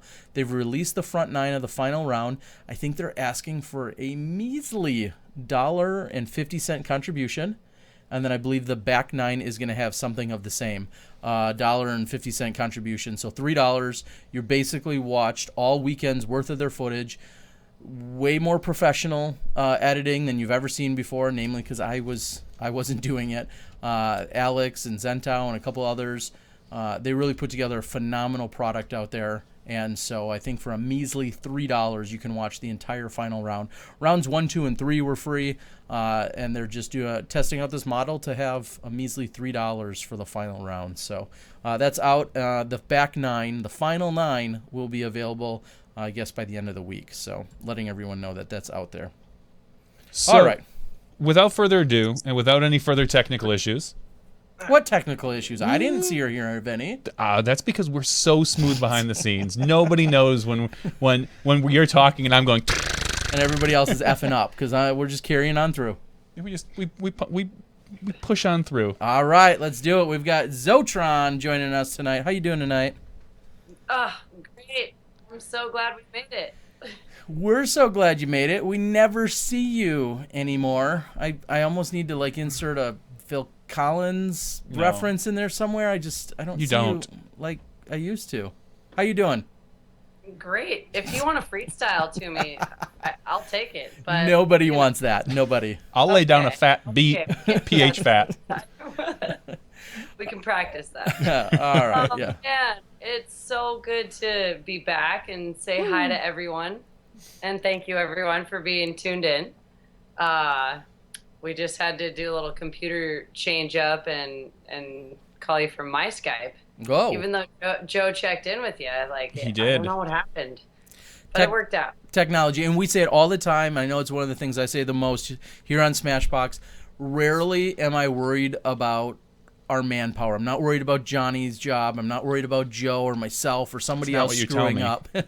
Usually I'm not worried about those things when we're live doing anything out in the field. I'm always worried about technology, and I know that seems like the thing you shouldn't have to worry about, but it is. It's technology. If there's ever a screw up, well, most of the time, it's technology related. Believe that or not, it really is. So I hear you. So Well, Zoe, everybody's been yeah. asking for you. So, coming to you live here from Bend, Oregon. Okay. Which is one of my favorite places that I live in Oregon. So, and I'm at Joe's house, one of my best friends and one of the Smashies for sure. And I'm just so excited to tell you about my weekend at Phoenix Ladies Open. It was so good. I think we should dive right into that first. Get it, girl. So basically, best thing ever. I think about the chick flick, Women's Rocky Mountain, Disc Girls Gone Wild, like Texas Women's, and especially Daisy Chains. And there's a lot of other women's events that are really killing it and getting big, but Phoenix Ladies Open, this was their 10th year, I believe, and they had a maximum of 51 last year. That was their record, and that was really cool for them. But we smoked that this year, and there was 82 women and just people from everywhere, and ladies just super amped on disc golf, great payouts, excitement everywhere, nothing but encouragement, motivation, ladies getting wild, and amazing scores being thrown at Vista del Camino Park, which is part of the Memorial, actually. It's out there in Scottsdale, Arizona, and one of my favorite places to go, actually. My first pro event and national tour was the Memorial in 2012. So I've only ever been there in February and seen the people at the Memorial. And this was just Vista, Saturday, 2 rounds, short, regular setup, maybe like 1 or 2 special holes or settings. And it was definitely a putting game this weekend. Everything was gettable, or if you had a boom drive, like definitely like Kat has, you were going to get there and like drop in where everyone else had to really work for a birdie in my division. And so I gotta start it off with, I see the first round, and Owen Scoggins and my teammate and my really good friend, and as we all know from past episodes and my tour, travel partner, buddy, we're on the same card. And we are just vibing and killing it. There's Karina. All these other ladies are just so stoked. Everyone shoots pretty good scores. Lights it up with like a 49. I shoot a 51. Kat shoots a 51. We're getting into the second round. And then, so Owen had, I think, 11 birdies that round. Wow. With a 5. So she was neg 9. Okay. That was cool. That was really cool. It was fun to watch. And the 5 was a dang water hole, actually hole 18, where my memory of hole 18 at the Memorial is, if everyone's watching at Duke's bar, you're coming across from a different way, but we're on the other side of the sidewalk, and I'm like, oh, and a hole I never saw before, and a tee pad that's painted blue. What's this? Yep. Well, there's tree line, and it's like backhanders are gonna throw a big, huge SpikeHyzer like I did, or a putter straight over the top. Sidearms are gonna try to lace one through the middle, and people that are working S lines or flippy discs are gonna try to pick one of those goalposts. So there's tree threats everywhere, and Owen goes in the water, and and that's where she gets her 5. So she comes back in the second round, and we're all having so much fun. Every lady smiles, high fives, all the cards are yelling, screaming, having fun. Just like every women's event I've been to, everyone's excited. Everyone's lighting it up, and we're getting sunburns. Thinking about my friends with snow in their yards back home and in Montana and everything. But yeah, it's a good day. And second round, Owen shoots 13 down, I think. 45. Yep. 1,014 according to the PDGA. Yeah. Best part about it for me, I mean, her putting circle turned into like 120 feet. I think it's safe to say... That's called a putting fairway at that point. This is no exaggeration, you guys. I think it's safe to say that Owen, throwing legacy, all legacy for one, and her spin putt that just is like mean. It's a dart is what it is. Circle is got to be the best putting of any woman in the world. I mean, it kind of proved it. I think we're on hole 16 in the last round, and I think she likes the way I impersonate her, so I'm gonna do it. This is a SmashBoxxTV exclusive. She's like literally, I've got to say, between 60 and 70 feet out, and she looked over and she goes, "You guys, okay? Watch this, I'm gonna have fun. You watch this, I'm gonna put it in. Oh, smash!" And just lights it up, and just she's just having so much fun doing it, and just like she throws these frozen ropes right at the basket, and being fun, and it's ridiculous. Her skills are amazing. So it's not just. I wouldn't say she's one of the best female putters on tour. I would say she's one of the best putters on tour. Putters in the world. Yeah, like just in general, watching her putt, you could put her up against virtually any of the men, and she's going to hold her own. It's not just the women. Oh, she hustles them. I've seen it. She hustles guys all the time at the course, and women, but she hustles them playing putting games. I have seen it with my own 2 eyes. Yeah. Yeah. Shasta says he won't play her in horse anymore. Yeah, none of us can really keep up. You got to have your best day if you're gonna try to putt with Owen, and it's fun. She's owning it and lighting it up. And I remember, like 2 years ago, people being like, "Wow, Paul Macbeth can't miss anything outside of 70 and 80 feet," and I'm like, "Whoa, wow! I'd like to put those two against each other as often as possible." I don't know. It seems good. Not boring. So it's safe to say she's having, and I say it all the time, that the winner of a tournament, one of the first things they always say, "Oh, I had a really good time. It was a lot of fun out there." It's almost always easy to say that winning is fun, but regardless of winning or not, she's always having a good time, always has a smile on her face, but she's so competitive. She's so driven and serious, but yet having fun. But when you're playing well and having fun, it doesn't get much better than that. Pretty solid victory, taking down Katrina in what is kind of Katrina's backyard. I mean, if she has kind of somewhat of a home turf these days, I know she's on the road a lot, but being able to beat Katrina is obviously says you did something really well for the weekend, especially by 3. I was thinking before when we were talking about Paige winning in Texas, I was trying to think, like, I wonder when the last time Paige lost in Texas was. Just like I was trying to think of Kat. I mean, other than the Memorial, when was the last time Kat lost in Texas or in Arizona? Yeah. Like, just those two in their little home states. But Owen got it done. Very nice. Well, I do have to say, Kat had some kind of just dumb luck, like in the first part of the second round. Birdies were everywhere. I think I hit basket way more times than I wish I would have cashed in. But Kat actually fought back. One of my favorite parts about playing with her and actually just watching her when I do is that she fights back so hard. And in the last 9 holes, I mean, she was birdie on fire, and her and Owen were just killing it back and forth. I'd get my birdie here and there in my par, and it was missing here and there on my putting. But it's cool to watch Kat fight back. She's got so much fight inside of her, and it's really good to see that kind of professionalism no matter what.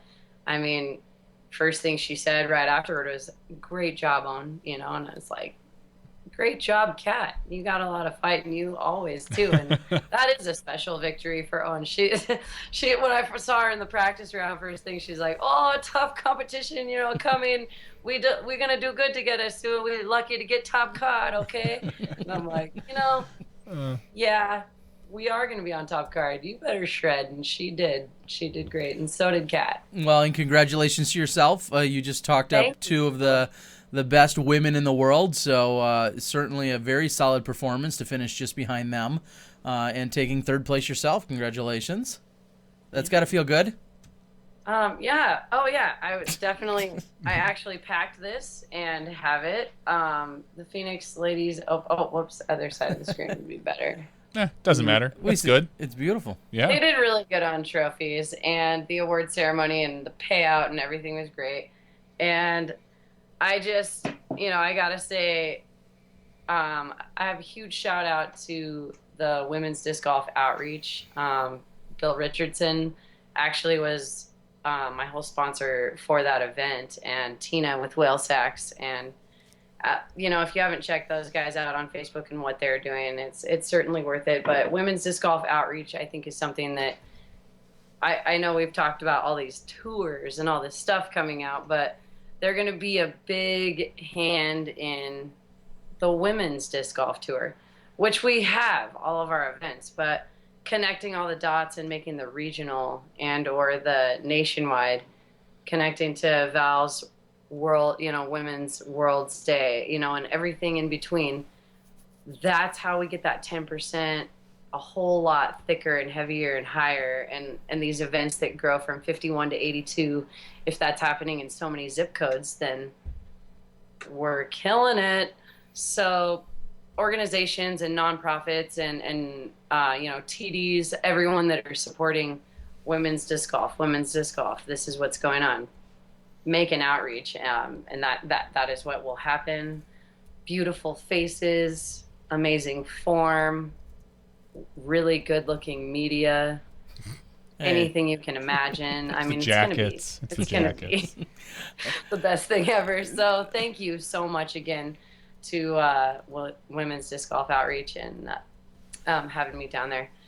And that kind of leads me to another thing that you guys mentioned how you hadn't seen me in a little while, and after Oregon State Championships, I kind of was off the scene. I went to Montana and had a really fun time with Kelsey, of course, because she's up there doing her thing and smashing around. And my friend Brian and Andrew and a bunch of people, we played this kind of underground tournament in Yellowstone, and then all kinds of Blue Mountain disc golf in Missoula, Great Falls, doubles, and insane weird weather. Then I was back in, excuse me, in La Grande, and that's my hometown in northeastern Oregon, working, house sitting out in the sticks, actually out way outside of where I grew up, out in the base of the mountains. And I kind of thought my season was over, and I was kind of checking out and doing the whole like super labor job work front thing. And then I flew to Arizona, and I know you all know, or I hope you all know that are viewing and listening, that I have this little Facebook thing where when I'm around people that are on it, or I'm on tour, I'm on there. But when I'm non-existent, and that's exactly what happens. Oops. But actually, I think I figured something out about myself, and that was all ignited and fired up inside of this Arizona trip. And I was with Tina and Erica, and it was motivating to be like, check out what we're doing, because we smashed around like Saguaro National Park, and then I played Santa Cruz and Cottonwood and all these other places. Santa Cruz Park in Tucson, by the way. Yep. Not to be confused with California. No. Yep. I stalked you. I knew what you're talking about. That's right. Yeah. So anyway, just being back on Facebook and doing a day or two here and there, and then posting, and then putting up a couple albums. I think I had a little realization about the management and why I can be non-existent or check out and do my own thing freely, which is great. But it's a matter of so many things are going on, and there's so much epic fun to report that it's like managing epic fun and learning, and then like tournaments, and then like all these ideas, that it's like overwhelming to a Zotron brain, so I want everyone on Facebook and on my messages pending, and then on all of our outreaches on everything, to know that the off season and what Arizona did to me is really energizing, and like a whole bowl of motivation that I just swallowed down. And I'm so excited to be announcing and doing what we're going to be doing, from the pro tour coming up to being able to be like a traveling reporter for you guys, and more with the women's outreach, and kind of my teaching podcasts and whatever we can do on the side. But it's got to happen, and it's got to happen now. And the vision's bigger, the fuel is higher, and I can't thank all of you enough. And Terry, thanks for calling me, as soon as you could today. Like, I've been off the phone and out of the scene and everything, and it's good to just let you know where I'm at and be in check and be in touch. I think there's a lot of great things coming, and a lot of really good stories and insider kind of additions that I would like to tie to what we're doing, and specifically like the pro tour and everything amazing coming. So I don't want to take too much more time on that, because we have like so many episodes and so much to do. But, well, I've got to say, I was expecting an all-out Zotron tour announcement. That's another tour. The Zotron Joe tour. Yep.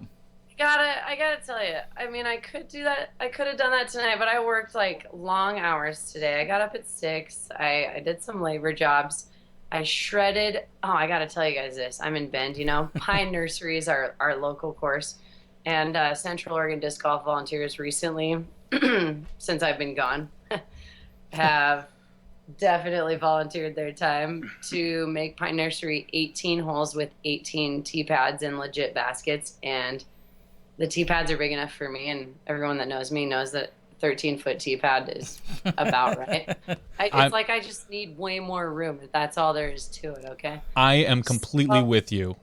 Shred City, I played a huge, beautiful round of disc golf. Dustin, is with us here, and he shot 9 down, 8 down.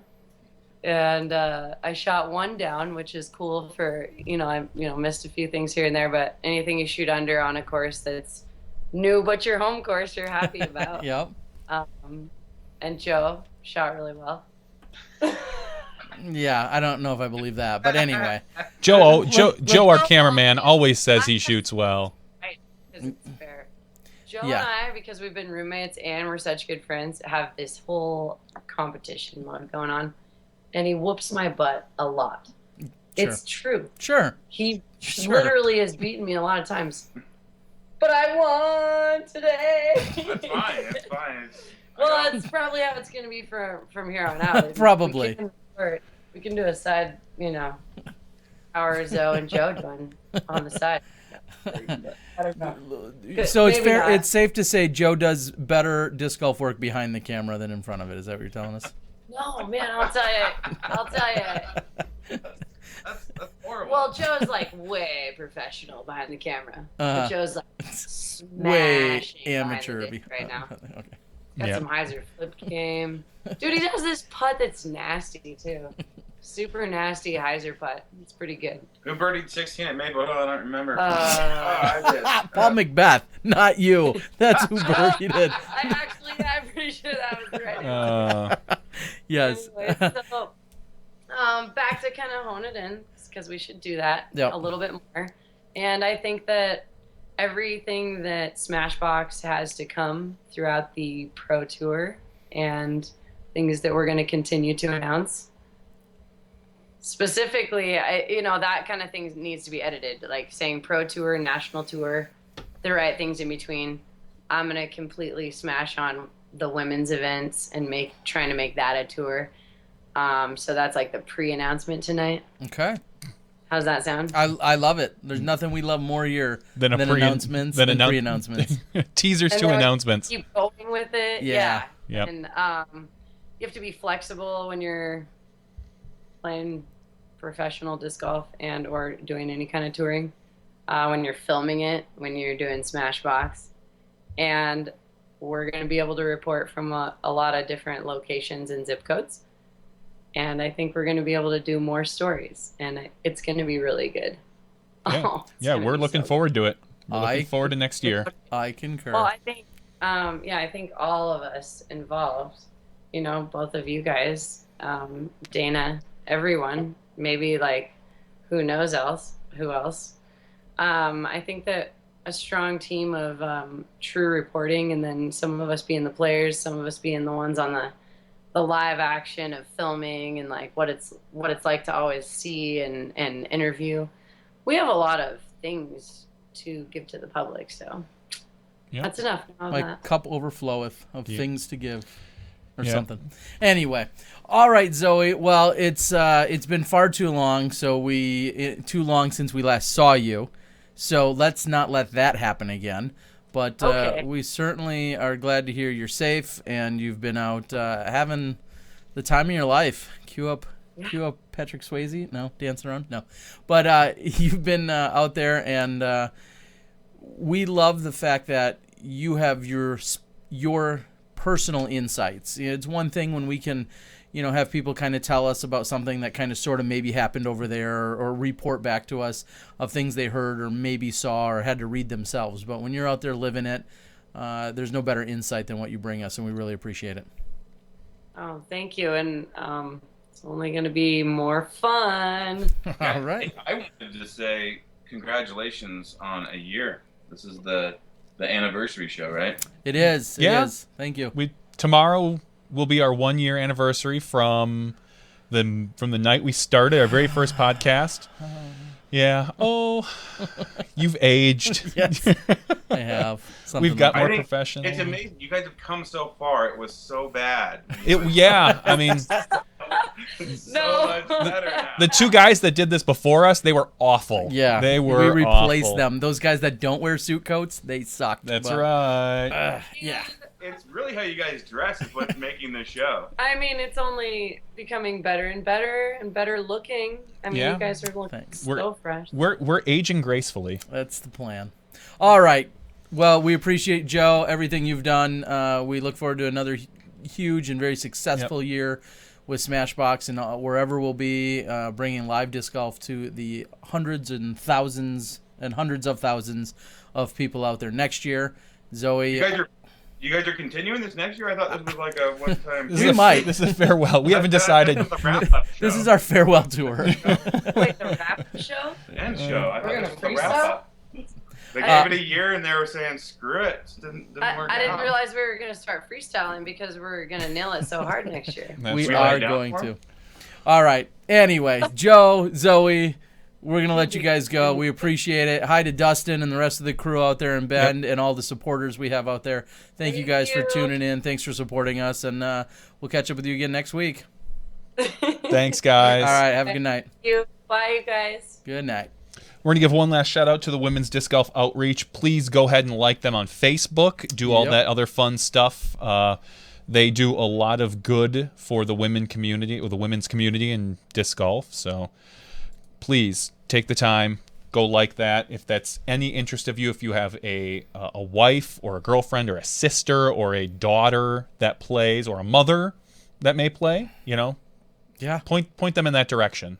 There's a lot of good communities for women's disc golf out there, and if we can work on bringing them together, I think we will help. As Zoe said, we'll push that 10% up, because right now it seems like there's a lot of really good communities for women, but they seem to be kind of separated into zones. Yeah, and I think there's a power in numbers, and that's why we've seen so many of these women's tournaments have been so successful, because the women are all getting together. They're having amazing organizers like the Rocky Mountains we saw, like the Daisy Chains and so on. Just this and the Phoenix Ladies Open. There's the power is in the numbers, and get them together. They went from 52, as she had said, up to in the 80s this year. What a huge increase there. So it's very cool to see, and we appreciate it. The one thing I'll follow up with that on is don't be a dickbag if you're interacting with any women in disc golf. I had to bring up. Did you see me? I brought up the band hammer. I saw it, and this doesn't just speak of YouTube. Yeah. As someone made an inappropriate comment on a couple of my YouTube channel videos just earlier tonight on video released from months ago. So there's guys out there creeping. Guys, do everything you can to not be a disgusting jerk. Creeper. Or a creeper. Or anything. Make sure you have a relationship, whether it's jovial or otherwise. Make sure you have some cordial and or consensual relationship with someone that before you can joke around with them. And some people have said I make weird or creepy remarks. If I do, it's only because I know them and they're cool with it. All right? They're cool with creepy. We have a mutual friendship or understanding, but don't come onto the boards here tonight. Don't go out women's body parts. It's just it's not working for you anywhere, and it's not going to work for you on the YouTubes. So it's really disheartening. It is. Because the second we get a woman on here, the second I post a video featuring women, it's all too predictable, and that's what really disgusts me. And then guys say, well, why aren't there more women playing? Because you scare them off. Because you say really rude or obnoxious things to them. Some of them, of course. All right. There's my soapbox for the night. For now. Yeah, we've talked about that before. Don't be a creeper. Don't be a dickbag. That's what someone said. Don't be a dickbag. All right. So, news and social media. On the PDGA needs to get on not announcing things on Wednesday. No kidding. Because now it's like a week old, but the PDGA established called a game development team, and you can read about it on the PDGA.com, the interwebs. Basically, what it sounds like a group of people: Chuck Kennedy, Levon Wolf, Dan Stork-Roddick, Sean Sinclair, Derek Robbins, Steve West, Joe Felt, Nate Doss, and Sarah Hokum. So it's a group of people that are looking into other avenues of disc golf, so to speak, for tournaments, it sounds like. Maybe they give examples of, maybe testing out different baskets, smaller, bigger. I know there's been that talk for a while. Chuck, who's popped up on the board, as we saw earlier, he may have more information on it. But right now, they're kind of exploring different rules, I would say. Different what's a good way to put it? Options, varieties, more variety in the courses, maybe different. they were different talking target. About, they were talking about baskets targets. They were being talking, one of the options. maybe it could. I know we've seen other things. USDGC does something different every year. They like to throw in a wrinkle. So things like that. Maybe spreading it, getting the input. I like that they have the input of the two of the touring professionals, Nate and Sarah. I think both of those are very good, smart, level-headed people, as opposed to some of our touring pros. No names. But I think those two are very knowledgeable about the sport. They've both been around for quite a while. Well, it's exciting to see that it's taking a step forward, because there's a lot of people that always say, one of my favorite lines in all of disc golf, and this can now go into the disc golf media, and it can go into anywhere in life really, is what you should do is when people start off a line that way. Yeah. And you hear it frequently, and it can be of the PDGA, I'm sure it'll be of the tours, it's out there a lot, is when somebody leads off with what you should do. Well, this is going to be an opportunity for people to go out and probably have a little bit of input and bring it to some of those representatives and talk to them. And I'm sure anything that's well thought out and or put together in a logical way will at least be entertained. It may or may not happen. Yeah. But it will at least be entertained. So if you ever find yourself starting out a line with what you should do, think very carefully about the next sentence. Yes, the next sentence, because that's one that can irk a lot of people when they hear that. What you should do. So very cool. Chuck Kennedy. I think, did we see Chuckles? Chuck out on the board tonight? Chuckles was on the board. I mean, it's late. Chuckles might not be out there right Minnesota now. time. That's our time as well. All right. A few other things that we saw on social media this weekend or this week. Johnny? That's all I had. Oh, okay. Well, I had a couple things. Yeah. One of the things that I'll say we saw from UC, who is very active on social media. One of his, I'd say a handful of announcements. I think there's been a few of them, but one specifically. At least weekly. One specifically that caught my attention. He had said that they have signed their commentator for the tour. And I, of course, replied saying that's odd. I don't remember seeing anything cross my desk. Did they fax those papers over? Maybe they faxed it and you didn't get it. I said I think hashtag my fax is broken is what I had written. So it's spoiler alert, it's not me because I didn't sign anything. Whew. Just going to throw that out there. I was worried. I mean, I thought maybe you had moved up to bigger and better things. Yeah, well. No, and I talked to you about this, and I said, does this confirm that they're doing live?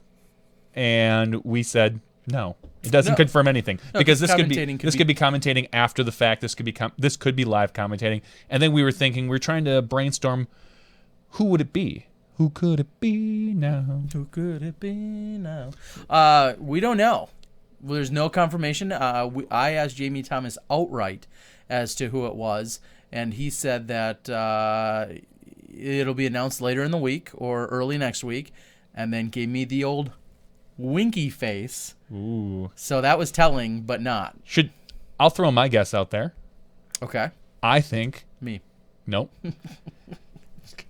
Avery Jenkins. Avery and Jamie did the announcing for the European Open, and they did a relatively good job together. Yeah, they did a great job. Mm-hmm. So I wouldn't be surprised if UC... Yeah. UC? Which way am I going with this? UC or UC? I think UC. If UC announces that Avery is going to be doing the commentating for the Disc Golf World Tour. Okay. And we're opening up this question. It's nothing more than 100% guessing and speculation. Yeah, we have no idea. We're opening it up to the board just to see if anyone's got a chime in on that. I saw immediately Central. Maybe it's own. Maybe it's own. It could be. Maybe it's Zoe doing an own impression. That would be pretty good. She clearly has that on lockdown. Central Coast has suggested or has asked Avery, as you did. Yep. Madison Walker says DG Mike. Or she was laughing at him, or it could have been him. No, I guess she wasn't suggesting him. Shasta has chimed in saying that Shasta Chris says it is not him. So for all you Shasta fans, it is not him. Sean Babella says it's Ken Climo. That that sounds like it's a confirmation Which would be, I'll say this, which would be, I've commentated with Ken at Worlds in 2011. Enough with the name dropping. We got it. Hey, there's hi. He's very good. Of course he is. He's one of the and it's smartest. It's not just the fact that he was, a 10-time world champ, 12-time or 50-time or whatever he is. He's good behind the mic as well, because you could have that championship and still come off like a stammering idiot, and he doesn't. He is very good. So if that's a confirmation, I'd love to know. But otherwise, that was someone I never even thought of. Yeah, that's certainly a very plausible and possible answer. Sean, we don't know if he knows for sure, if he's just saying that. Chris Cobb has asked Dave Greenwell. Jordan Castro suggests Crazy John Brooks or Ass. Leroy Jenkins is brought up as a name. How about Schwebby? Someone has asked. Justin Timberlake would be phenomenal. You guys all know my slight man crush on him. He's a talented individual. It's Dave Felberg. I will all but guarantee it is not Dave Felberg. He'll be competing. It's not. It won't be. No, Dave and Felberg. think about this. I mean, this is UC, Discmania, Innova. It's probably going to have. It's either going to be someone from outside the sport, or it's going to be someone with an Innova bend. Innova Discmania type bend. Some attachment or more than tie. likely, but not necessarily, but more than likely. It's confirmed. It says it's you. You just haven't told me yet, you bastard. Who? Yeah. Wow. Is it you? Awkward. But no, I cannot confirm. That would be awesome. I cannot confirm or deny that. Okay, according to your NDA, your non-disclosure agreement. Okay. I have an NDA on my NDA, so I can't even talk to you about there you that. Go. Dana says it's definitely you. Replays by Yeti is one of the John Madden. That would actually be pretty awesome. Dick Vitale, hasn't he passed?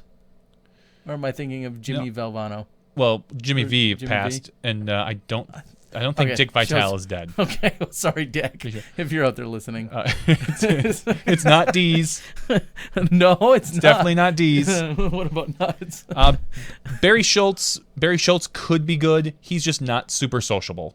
In that setting. In that sense, like you get him one-on-one, he's a very friendly guy. He's easy to talk to, but I don't see him behind the mic like that. Mace Man was another solid Mace suggestion. Mike Rowe, that would be pretty funny. Paul Macbeth is going to commentate on him winning. Watch me win this. So those are just names that we're throwing out there. Those are some pretty good guesses. If I were to throw odds, it'd be Kenny or Avery. So I think those are both very plausible. And again, we have absolutely zero idea who it is, but it could be one or either of them. If it's neither of them, then we just gave them two really good ideas. Okay, well, maybe not. We can't afford either of them, so I'm not worried. That's true. Cubby, it could be, but I'm gonna guess not. Murder Mike, he could definitely. Possibly be doing it. If he did it in memes. I'd love to see him commentate in memes. All right, now we've gotten too far. Yeah. We're not Ronda Rousey, not Guy Fieri. I don't think you're going to see Billy Crump. It's not the right style for what Spin is going for. Yeah, I doubt it would be Billy. Obviously, very talented, well-rounded individual, but I wouldn't guess that. That would be my non-guess. So what else do you have for us? All right, so those are a couple of things. That was one of the things. Bill Murray would be he'd be great. I think we would love that. I have a note in here to plug my own tournament, so that's a good idea. Next weekend, not this weekend, actually in 2 weeks from now, sorry, the Cold Turkey 10 is taking place. It's in one of Wisconsin's highest or higher rated courses, southeastern Wisconsin. So if you're coming from another state that's east or south, it's relatively close. Whether it's a Michigan, Indiana, wherever. I invite all of our Smashies, please come and check out the tournament. I'll be hosting it on Saturday for all the pros, all the pro divisions, plus advanced men. And then on Sunday, every other division plays. It's a B tier for all non-pros. And that's simply so that everyone that appears or everyone that shows up and plays is earning more points for next year's Am Worlds, kind of another points dash. That's the whole reason why I did a B tier for you guys for any non-pros on Dana's asking if there's any added cash, T-Doggy. No added cash, Dana. It's going to be 100% payout in the open or in the pro divisions.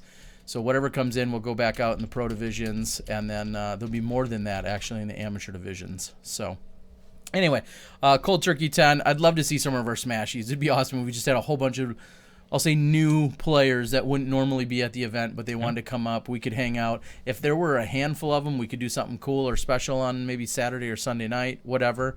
But that's Southeastern Wisconsin, the Cold Turkey 10. Moving on, talking a little bit about some of the other things we've seen. I guess I wanted to think about some of the people out there when we were talking about an anniversary show. We're talking about some of the highlights, maybe the lowlights, some of the other things that had taken place. And we don't have really a montage of clips or anything, although that would be awesome for us to have. That would require like a producer. Yeah. Yeah. So it's a couple of the things that we had talked about with our good friend Zach over at All Things Disc Golf. He had asked a few questions, put out an article for us this morning, or Thanks, put out an Zach. article. Thank you so much. And it was funny because he had asked what he thought was our favorite moment. And I purposely didn't look at any of your responses. Yeah. He had messaged us with some questions, and I purposely did not look at any of Johnny V's responses because I didn't want them to have any influence on what I was about to respond with. And I thought it was interesting, the response that you had given. Well, I said as a podcast, I thought one of everybody's favorite moments was the Paul Macbeth, you insulting Paul and him pretending to be all hot and bothered about it and knocking on Nate's door. And I thought that was kind of one of our highlights of the year. And in general, and maybe it's just because I had so much fun, for me one of the highlights was just the entire GBO weekend. Okay. Like all the podcasts from the different areas, the putting contest at the warehouse where the bonfire, where the Swedish? Yep. Yeah, Swedish bonfire was going on. Both of those were a lot of fun. Those were some of my highlights. Yeah. Well, one of the other maybe non-on-site highlights, also the memorial was a really good time when we were able to take the show on the road, so to speak, and I wasn't there. Had some of our more entertaining guests and characters join us at the memorial, and that was really the first time we had done it, and I thought that was what was the cool part. Pretty is cool. we had broadcast live all day, but then to be able to set up a studio to have people come in and chat with us each night, that's something you're going to definitely see us moving forward with in 2016. So we're really glad that you guys took to that, and we hope to, grow and expand on that. I thought one of the funnier moments, or more entertaining podcasts, they've all been great, and we've had so many amazing guests, but definitely one of the funnier ones included Paige, Pierce, and Madison Walker when they were in the grocery store. At the supermarket, Yeah. calling us from the Yeah, the little deli at the supermarket, whatever it was. When they Skyped us up from there, I definitely thought that was a pretty entertaining, it was a good location, and just the kind of the randomness of where they were at and what they were doing. I thought Definitely. that was pretty funny. So if you guys have other highlights or thoughts that you'd like to chime in, and and Nathan brings it up. I think our numbers would almost show this as well. It's probably our number 1 or number 2 rated podcast was our interview with Paige Pierce right after winning Worlds. It was one of the most honest and I thought thoughtful podcasts that we had done. And we're honestly, you ask us, we're 2 of the biggest yahoos you'll meet, but that was one of our better shows, and I think a lot of people enjoyed it and a lot of people liked it. I think it was just it's a testament to Paige, and hopefully a little bit of the relationship and the rapport that we have hopefully earned, and the trust and whatnot that we've earned with some of our players throughout the years, is just having them being able to open up to us, talk to us, pretty frankly, and share some of those moments, and some of those were difficult. I mean, this year's Worlds was. It was emotional for a lot of reasons, and so to have Paige on and to have her open up the way she did was awesome. Some of the other funny things talked about: Big Germ crashing the show and coming in and talking to us over at the GBO. Bonfire. Yep, during the GBO. Certainly a good time, and I think back when we were at the memorial, one of our challenges there was, Dukes has really been kind of the bed, the place to be most nights of the Memorial. That's been true for 6 or 8 of the last 10 or 12 years that I've been there. However, with so many courses and so many players, it's kind of, I'll say it waters down a little bit. Now these players are more spread out, so Dukes wasn't as happening as it has been in previous years. But to still have the guests that we had in there, I know we had Philo, and I know we talked to the Bamba and Steve Rico, and we talked to little Connor from Legacy, and just every night we had different people in there talking to us. We've had Rusco and Bobby Brown and all those guys at various times on the shows throughout different podcasts. It's been amazing who we can have in here, so we really appreciate that. Some of the I was trying to think of spirited debates or conversations. Do any jump out at you? Other than me calling male disc golfers dick bags tonight. Two times. I mean, you've had a few. You can call them heated. You call them spirited rants or whatever. You can call it a rant. Sure. Me going off on elevated baskets. Yes, that seems to be popular. People like to bring. There's still someone in town here that every time he sees me, he asks me if I like elevated baskets. No, not yet. And a more recent one, last week with Dana. Oh, okay. Yeah. I mean, if you want to. That was a spirited conversation. Yeah, that was very some honesty. Opinionated. Yeah. I guess would be a good way to put it. Those two stick out to me particularly. Okay.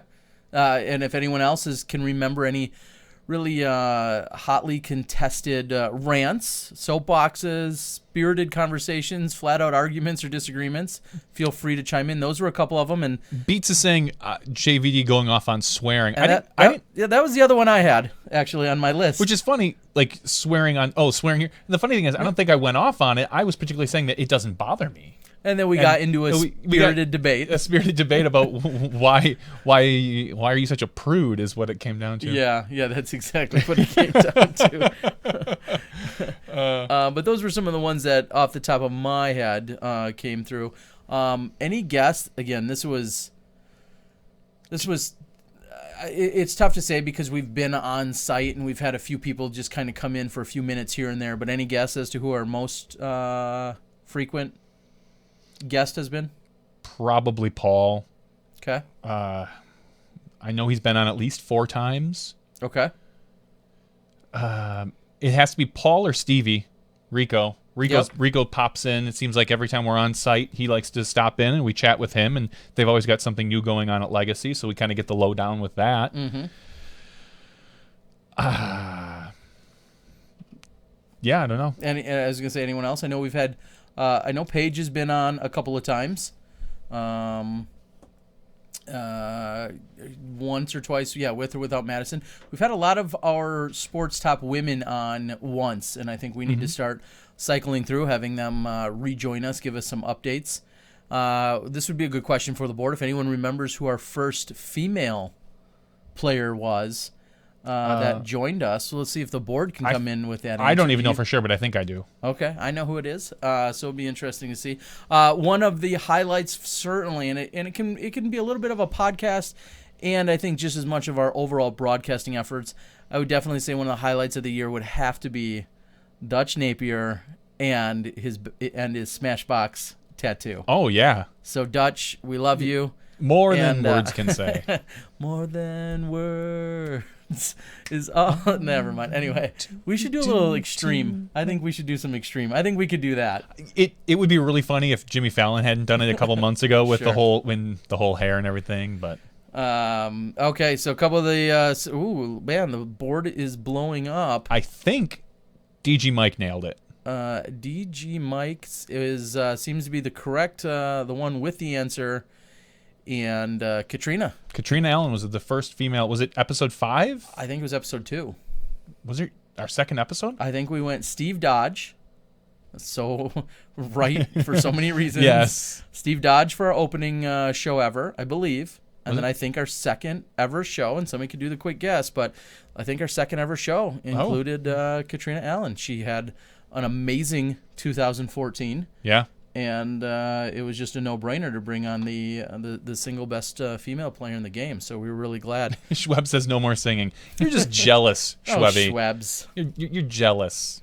Don't. Don't be that way. You can. We wouldn't let him sing when he was at the USCGC. That's No. really what it came down to. Yes.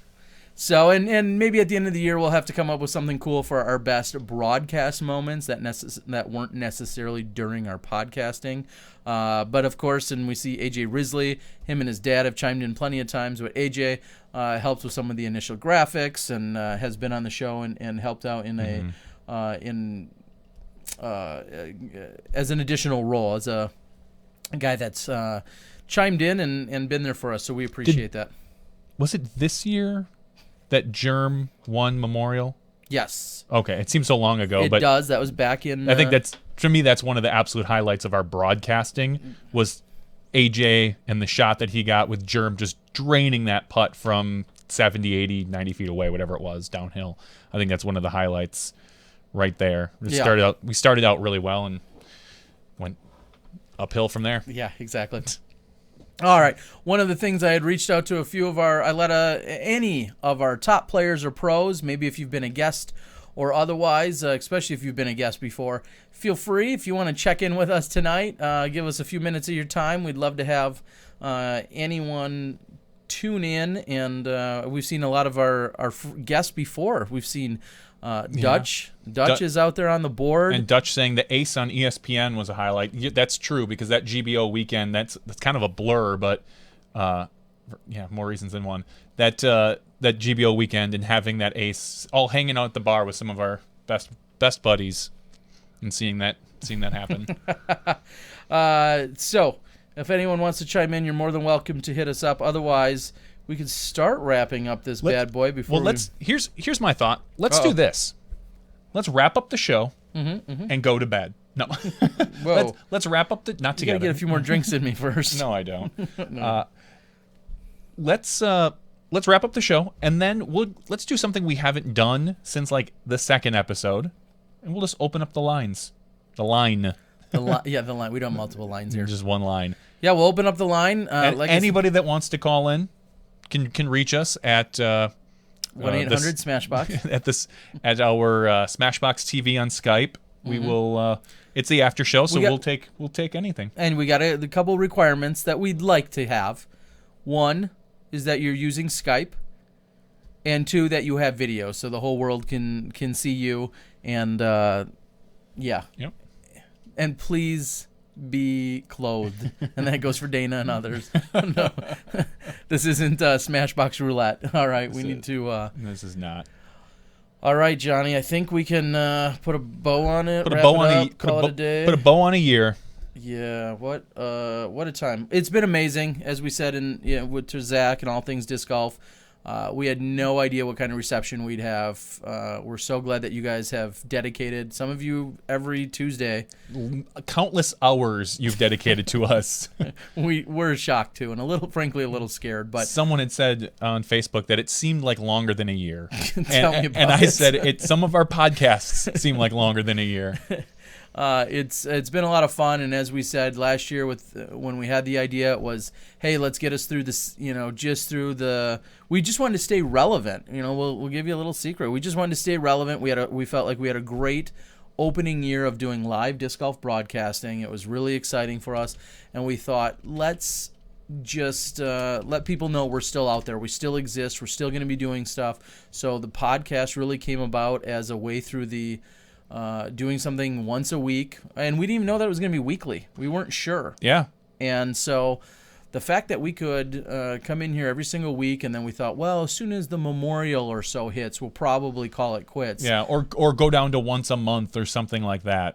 And instead, we found that we had more content and there was more desire, and we had all these champions that were, from the previous weekend and beyond that we could reach out to, and promoters and shakers and movers and tournament directors and just there's so many insightful people, and there's plenty we still need to catch up with. So it's really been amazing. So we thank you guys for tuning in. We thank you guys for downloading, for sharing it, for giving us 5 stars, giving us a thumbs up, letting people know on Facebook and on Twitter that we're out there and that we're gonna continue to be out here. And if you're listening to us during your drive to work, which we hear. CDG says that EMAC and Cool Daddy Slick Breeze recommend our podcast for the cross-country drives. The regular show for that first half, and then the after show for that final push to wherever you're going. I was gonna say, like, you could get theirs done while you're like at a wayside, going to the bathroom or something like that. I mean, like, when you want the real deal. What do you like? 45 minutes? 45 seconds. I don't know. That's weak sauce. Not at all. If you're not bringing 2 to 3 hours every single week of constant rambling, then you are missing out. So all right, guys. This has been an amazing week, amazing year. We appreciate it. We look forward to many more podcasts. We look forward to an unbelievable 2016 broadcast season for Zoe, for Dana, AJ Risley, anyone else that contributes, along with Johnny V and myself. This was our anniversary podcast, number 61 for year number 1. We'll see you guys next time when you step inside the Smashbox.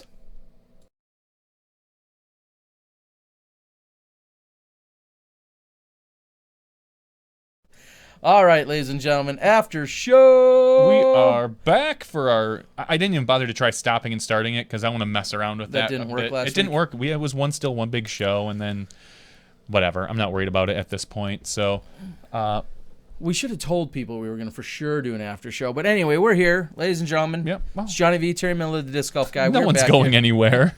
You guys, so glad to have you. If anybody wants to call in, the Skype handle is SmashBoxxTV. Very clever. Yeah. Just SmashBoxxTV. Go ahead and do that, and we'll see if we can get you onto the Skype, and we'll see if we can get you onto the show here. You're right. We hadn't done this since. No, we had done this like this was kind of. Were we desperate for content? No, this was trying to be interactive. We were trying to be interactive. This was going to be part of the show. We had thought like, oh, we'll have a regular call-in period where we'll talk to, tournament directors and this and that, and it just kind of fell by the wayside. Yeah. No, here we are. But yeah, after show. We are not going to be resetting any numbers. We're just going to keep going in order for our shows. I don't see an easier way to do it. And starting over season 2, episode 1, none of that. We're just going to keep going in sequential order. That would have been. We should have done that. Season 1, episode 4, the big reveal. It turns out you're the bad guy, and we could have done something like that, but nonetheless, we're not.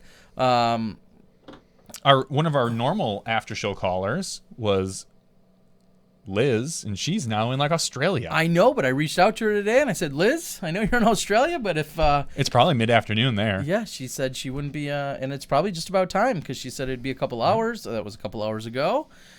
Liz was always on. Liz has been out exploring the world. And as we said, she's out in Australia, so maybe she'll be joining us. Schwebby needs to call in. We're getting people that are suggesting Madison. I talked to you earlier today. Madison, you're more than welcome. She said she might be tipping back a few glasses of water or wine or something, but she might be joining us, she said. So, guys, we'd love to see or hear from you if you're out there and you want to chime in. The other thing I want to know. Jenny Cook, thanks for joining us. From all of our Smashies. I'm just looking at this. Can you guys read this? Can you, That's what I want to know. No, I saw something turn orange, and orange is not a color I like to see. I like to see green. I don't know why that was, but it doesn't seem to appear to hurt anything. Anyway, what I want to know, is there anything we're not covering?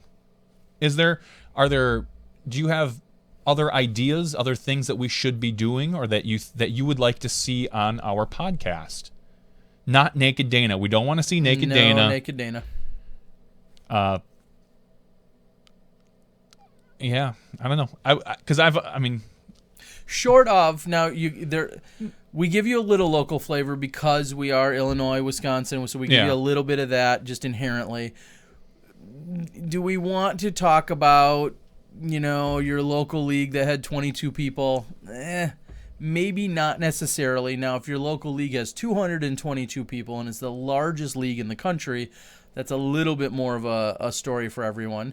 But we're up for things. Gear reviews. That's a good suggestion. Yep. If we were to do gear reviews, what I would like to do would be have someone dedicated for that. Not us. Sure. Have someone that is probably a better golfer than us at this point, and can kind of just get that general and that would be something that we probably wouldn't do live. Like No. maybe cut like a quick 5-minute, maybe like a breather for us. Say, hey, we're gonna, right after Dana or something, right after our interview, say, hey, we're gonna cut to our gear review. We'll be right back. Please listen to Will Miller Sure. talk about the newest whatever. Because I know Prodigy today not today, but they're releasing the A1, Yep. the steak sauce, and Love it me some A1. yeah, it's all right. It's good on a mediocre steak. Can you name a better steak sauce? No. Well, there you go. I know. It's good on a mediocre steak. On a really good steak, you don't want any of that. Yeah. But no, things like that. So gear reviews would be good. I've got a bunch of different ideas. I've thought of things like, maybe we roll Zoe out to her own podcast and do like a women's central podcast, or we do like a monthly roundtable podcast. We gather people from around the country. Don't give away all our ideas. I don't care. Other people are too lazy. We might be too lazy. That's true. So things, but a gear segment, that was in our list of original things. I've got a list of that. You and I sat down here one night and just thought a couple weeks before we started the podcast, say, what can we fill it with? We had like, and I don't think we're the best place for like exercise routines for disc golf and off season, but things like that. Meh. Yeah, there's so I'll read through some of the things that have been coming in as you guys are talking about it. We just talked about the gear reviews. Schweb says cover your faces. I don't know what you mean. Schweb, like, so I can't grow facial hair. Giveaways will more than likely come. We've got a caller. We've got our first caller live and on the line. We'll see if we can get her in here in just a moment. Calling from Florida is the one and only Madison Walker. Hey, Mads. Oh, hey. How you doing? Have you been drinking tonight, Matt? Madison? Have you been drinking tonight? There was talk on the board that you might. I you might have mean, been. whenever I see my mom, that's what we usually do. Okay. Get a bottle of wine. All right. So, Madison, you were in Texas this last weekend competing, and now you're back home in Florida. What's the plan? Well, I have one more tournament this year in Georgia, the Valdosta Open. I think it's a B tier. But it has a lot of my friends from Florida that are playing in Georgia, so I'm going to go do that, and then that's pretty much going to close out my year. Now, you've been on tour around with that crazy cat that we like to call Paige Pierce. The crazy cat. I don't know. She's a crazy cat. I think like that's a phrasing from 30 years ago. But anyway, so you've been on tour with her. Tell us, what is the number one thing you learned? From Paige. Or just being on tour. Yeah, just being on tour. What have you learned? Okay, that's better. From Paige, I would say we just have a lot of fun more than anything. But being on tour, I've learned that it does look like it's a lot of fun. And it's ideally should be really fun, and it is really fun, but it's also a pretty decent grind. And I've learned that you really do have to learn how to go from one event to the next, realizing that sometimes you're not going to want to play disc golf, sometimes you're not going to want to drive anymore, and you have to keep doing it, keep going, which is a lot to learn when it looks like it's going to be all fun and games, and then it's really not. When did that hit you? Where was your roughest stretch? Oh, hi, puppy. Oh, hi, Paige. Hi, Paige. That's Fuji. Where was the roughest stretch for you? At what point? Was it right before Worlds? Was it right after Worlds? Was it sooner or later than that? Like it was driving. It was driving from Beaver State Fling. It was driving from Beaver State Fling to Vibram in 2 weeks. All right. Yeah, that was a pretty intense. So you guys were out there in June, and then you had to get literally across the country. You stopped off the Rocky Mountain Women's. Was in between that? Yeah, and we sorry. We definitely we made it there, but it was with not much practice time, and my legs felt like an old woman. Drink Coke. Yeah, I know. It's so. I've been making that joke all night. Yeah, all night. Whether we're sponsored by Coke. You would think that I actually watched this show or something. Don't bother. Yeah, jeez. So that was a pretty. Why are you wearing blazers? Why We what? look good, right? What was that? Why are you wearing blazers? Why aren't you? Why don't we always? Is the question. Yeah, why don't we always wear blazers? We're classing up the joint. Yeah. What do you think? Sharp. Yeah. Thank you. That's the appropriate response. Paige. Yeah, why do you have dream catchers hanging on your wall? Madison makes them and she's selling them. Woohoo! So, You can find her on her Etsy page. Not yet. All right, so let's seriously. That's a perfect segue, though. Let's talk about off season. What are the plans? You know, you said that the tour is a grind, and then and I know it's expensive. What are your plans in the off season to get ready? Well, I think every disc golfer says this in the off season, and this is my first off season. Off season.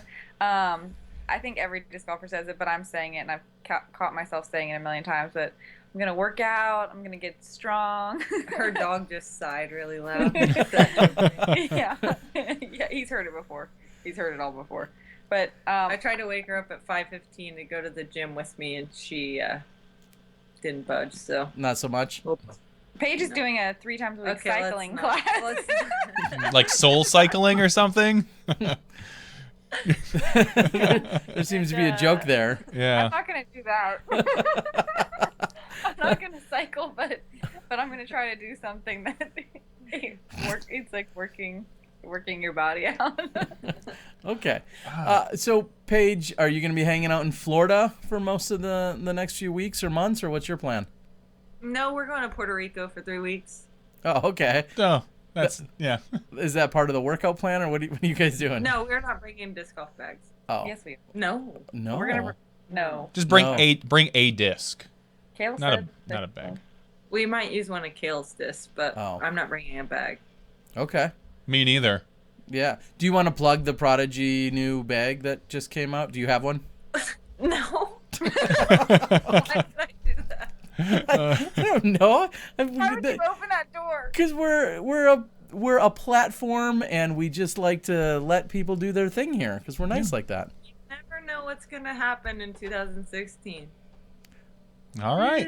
Oh, snap! Or something. Do we need a segment? An oh snap segment? Yeah, oh, snap. Yeah, wow. I've had a few glasses of wine. Are we surprised? Oh wow. Okay.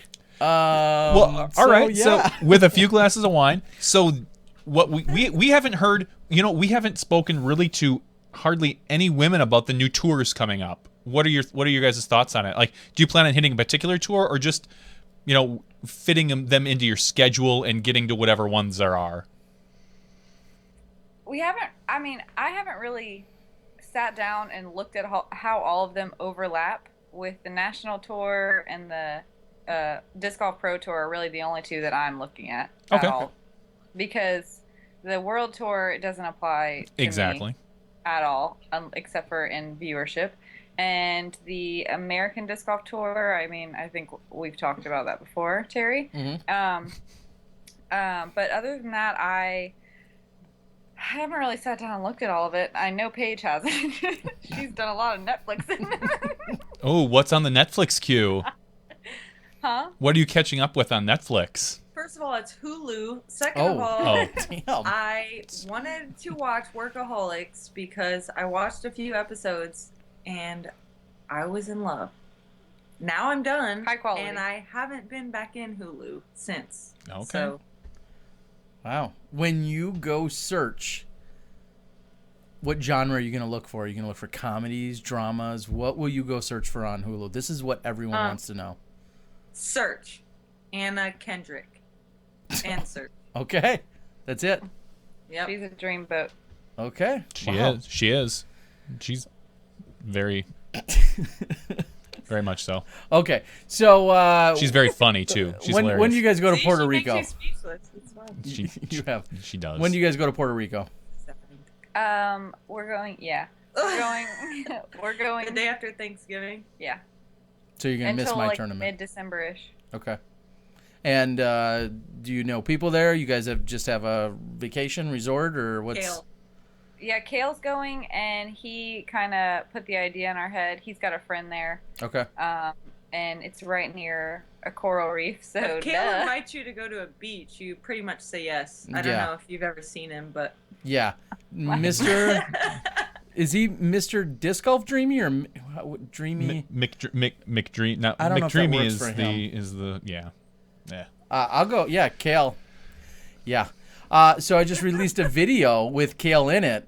So if you guys need to find that on Hulu or Netflix or YouTube, there's a video with Kale in it. So if you want to search for that, they can make their own. I think we're in that 35 to 40% right now. I'm not sure. Like, I don't know what Do you know the creepy range? I don't know where we're going with any of this conversation. You guys have led it this way. This is the after show. Yeah, it is. All right. So what do you guys want to talk about? What? So what do you guys want to talk about? What's on your mind? What were your highlights this year? Highlights. What's some highlights? you're the one that keeps track of all that in your book. You've got a book. Oh, that's a book we're gonna get a hold of. What did you write in your little planner this year? Slow-mo videos are highlights. Yes. Everyone likes them. We love them. We like to do them. People were just complaining they haven't seen any from you guys lately. I know. We were thinking that today. We thought about that today. Actually, Okay. that was yesterday. Okay. Maybe we'll do one tomorrow. Yeah, we probably will. We're going to the beach tomorrow all day. All right. And what beach? Well, I don't want to know. No. Because people are going to be like, oh, you really want to know. What area are you in? Maybe that's a better way to like generically ask the question. Wow. What It area just gets of creepier. Florida. Just No. Made it creepy. People want to Terry, know you what stop. I No, wanna they know don't. what area of Florida you're in. Are you East Coast, West Coast? Are you in the South? This Where isn't, this in isn't Florida? like a '90s rap rivalry, East Coast, West Coast. I know. Oh, see, West Coast, West Side. Okay. That Whatever. was a W. I know. West You Coast. did it wrong side. Well, I'm in the northwest. I was trying to say east. Pensacola. You're Early gonna summer. throw off all the real creepers. Okay. All right. Anyway, I don't know where else this is gonna go. Usually you guys play along nicely, but I don't know where to go with this. So, what are you wearing on your bottoms? Like, is it slacks, or are you just showing the blazer because it's visible? Yeah. No. We're not wearing any pants. No, No. Right. Yeah. That's a normal. It's Tuesday it's night. Tuesday night. It's no pants Tuesday. What kind of question is They that? both said that. That's kind of I weird. think That's it's almost really weird for not. you to even ask Yeah. if we're wearing pants. Of course we're not wearing pants. It's Tuesday night. Will you stick your hand over into his monitor? No. Please. It's good. You tried to What, lick it. do you have to? No. Man, no. after show, I should start watching this. Start watching. What do you mean? Uh, You're saying you're normally not here? You'll Well, be a regular. Tuesday nights are pretty booked for me. Oh. Really? Yes. Really? what do you have going on? Well, yeah, I got supermarkets to hit up. Yeah. What are some of the things you guys are doing on a Tuesday night? Eating. Okay. Yeah, you didn't eat dinner. No, you didn't. Eating/sleeping. You didn't see. Who sleeps more? Really? Yeah, but one. Listen to this one. The only tournament she didn't go with me to, she missed it. No, we don't need to talk No, about that's a real thing. Sure. Let me get the computer for a minute. She calls me and says, "Oh my God, Paige, I feel like such an idiot. I slept through the tournament. I didn't make it." She missed the first round because I'm the one that wakes her up in the mornings. What tournament? Thing. What tournament But was on that? any normal given day where we don't have to set an alarm clock, she wakes up at 6 o'clock. But if we do have to have an alarm clock, then she hits snooze 45 times. Huh. I don't know how that works, but it does. So would you say this year, I know we talked to you guys as you went on tour, and one of the things that you said, Paige, was that Madison was going to help you enjoy the tour more. Do you think she accomplished that? And do you think you brought more rigidness to Madison's life Did you get? Rigidness. Well, as A far little as more structure. structure, right, getting her up on time to go to tournaments, things like Oh that. my god, she did not like oh my god. Nothing. You gotta go get the charger. Computer's about to die. Oh. Well, Jeez. Oh. you know we could let you go. We had one. We looks like we've got another call or two coming in. So. Oh, we do? Let's be clear. She didn't actually physically wake me up every single day. I understand that. Not every single day. No. She helps me a lot wake up, but I like to wake up early. I just don't like to wake up at 6 a.m. when we're staying an hour from the course and we have to drive and then get there in the dark. Yeah. That Who sucks. does? All right, what did I miss? What did you tell him? What kind of lies? Just kidding. All right. So you will be selling dream catchers? Is this your first plug? Oh my god. Can we get that out there? I mean, No. how many I will how many not can ever you be make in a selling day? dream catchers. I made these for my sister. That's all. And your sister Jordan just celebrated a birthday a few days ago, correct? She did. Is it weird that people know your sister because, like, Because of Derek. no, You hear her? because of Derek. Right? Am I wrong? I'm not gonna comment. Huh? I got nothing. What do I know? Alrighty then. I will take a medium dream catcher, and I'm gonna need it by Christmas. I'll make it with the shirts that aren't selling. Oh, there you go. That's a great idea. These are only 2 prongers. Oh. Oh, you're gonna need an adapter. Yeah. One with a ground in it. we don't have any of those. We're in a house that was built in 1980. I mean, It's 1980. I mean 1880. So long ago. Oh my god. Who was born in 1880? I don't know anyone right now. All right, ladies. I think we're gonna let you go. Yeah, sorry. We're losing power. I'm at 3%. That's fine. No, it's that's- fine. We appreciate you guys chiming in. You're some of the board says you're some of our favorite Smashies to sit and catch up with. So hopefully we will maybe catch up with you after you come back from your little island vacation. Okay, we're already getting our blazers pressed and ready. Good. Good. Wow. Bring some class to the joint. Yeah. Wow. I see how it is. All right. Smashbox out on you. All right. We'll see y'all later. Good night. Wow. They used to be some of my favorites. Yeah. They just sunk on that list. They did just sink on that list. Wow. So that's what happens. Tuesday nights, Paige and Madison, and some beverages. We got a call from Nathan Lee. Nathan? Should we call him back? Let's call him back. I haven't checked the board here in a while, so I don't even know what's being said out there. I can't even fathom. All right, Nathan, if you're ready, if you're around, buddy, we're gonna make it happen. So did we just break news there? We probably did. Yeah. There's news that we broke. Yeah. UC host team revealed. UC's host team revealed. I'm not sure what that necessarily means.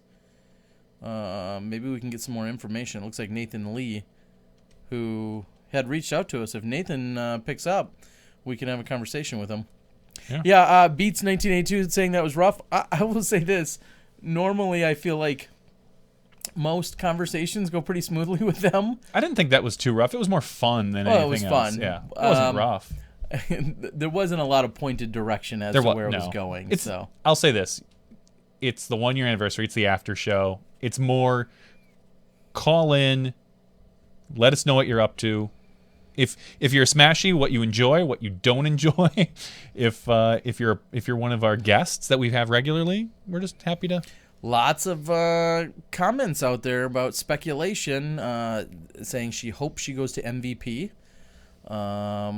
Titanium Stalkers back in stock for Discraft. They were in the factory store.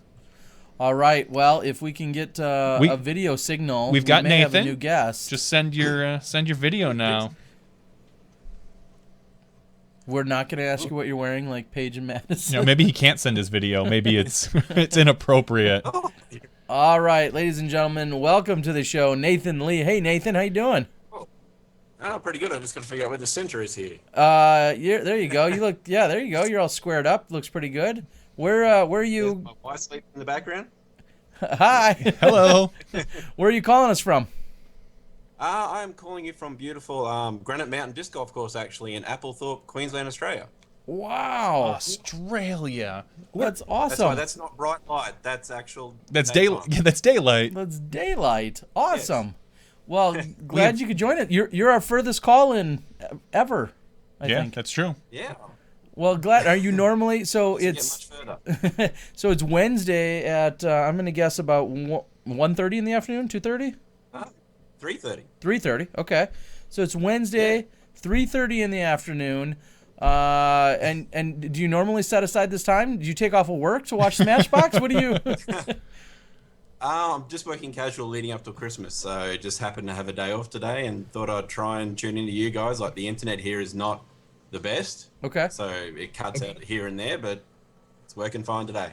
That could be on our side. Yeah, we make. We don't no know. guarantees. Who knows? So now, do you normally watch our podcast later, or do you download them, or is this the first time you've ever been here, or what's the deal? No, I've got like a 40-minute drive to work, so it actually works out really well that I download the podcast. I don't normally watch it. I just listen to it on the drive back to and from work. Awesome. So what's your least favorite part of our podcast? You can tell us. Oh, jeez. He doesn't know where to start. Like, when it comes to the Danish section, he needs to maybe cover the odd international tournament. You know, there's a big wide world out there of disc golfing. Okay. Yeah. That's a good you know, input. I know the names aren't people that you guys might necessarily know, but, you know, throw it out there. You know, just sort of mention, you know, definitely the European tournaments. We've got, as I spoke to you guys during the week, the Aussie Champs are coming up in 10 days' time. So our big event of the year. So Okay. It'd be great if there's a little update for that, just to, you know, Yeah, let definitely. everyone know how we went. No, that's really good feedback, because we do have to realize that obviously other people from around the world are listening, and even just a Just mention nervous here or to there, or follow up some. those last Yeah. page in the last segment, like that was an awesome call. That's going to take speaking.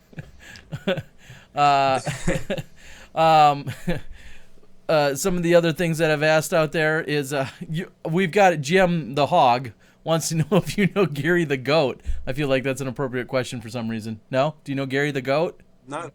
Okay. But here's an interesting fact, actually. We do have, on our farm, because it's a farm and a disc golf course, so we actually have a couple of cows. One is Holly, Okay. after Holly May. Wow. And the other one is Paige. Is who? The other one is Paige. Paige. So you're going with like an So ant, Holly and Paige. like a reverse cow idea. Yeah, there also is a new calf. We call her Sarah as well. Nice. Huh. Okay. It's an Actually, yeah. I mean that's an honor to be, you know, to have something named after you. That's yeah, some people could see it that way. Other people, you know, being named after a cow is could be seen as offensive.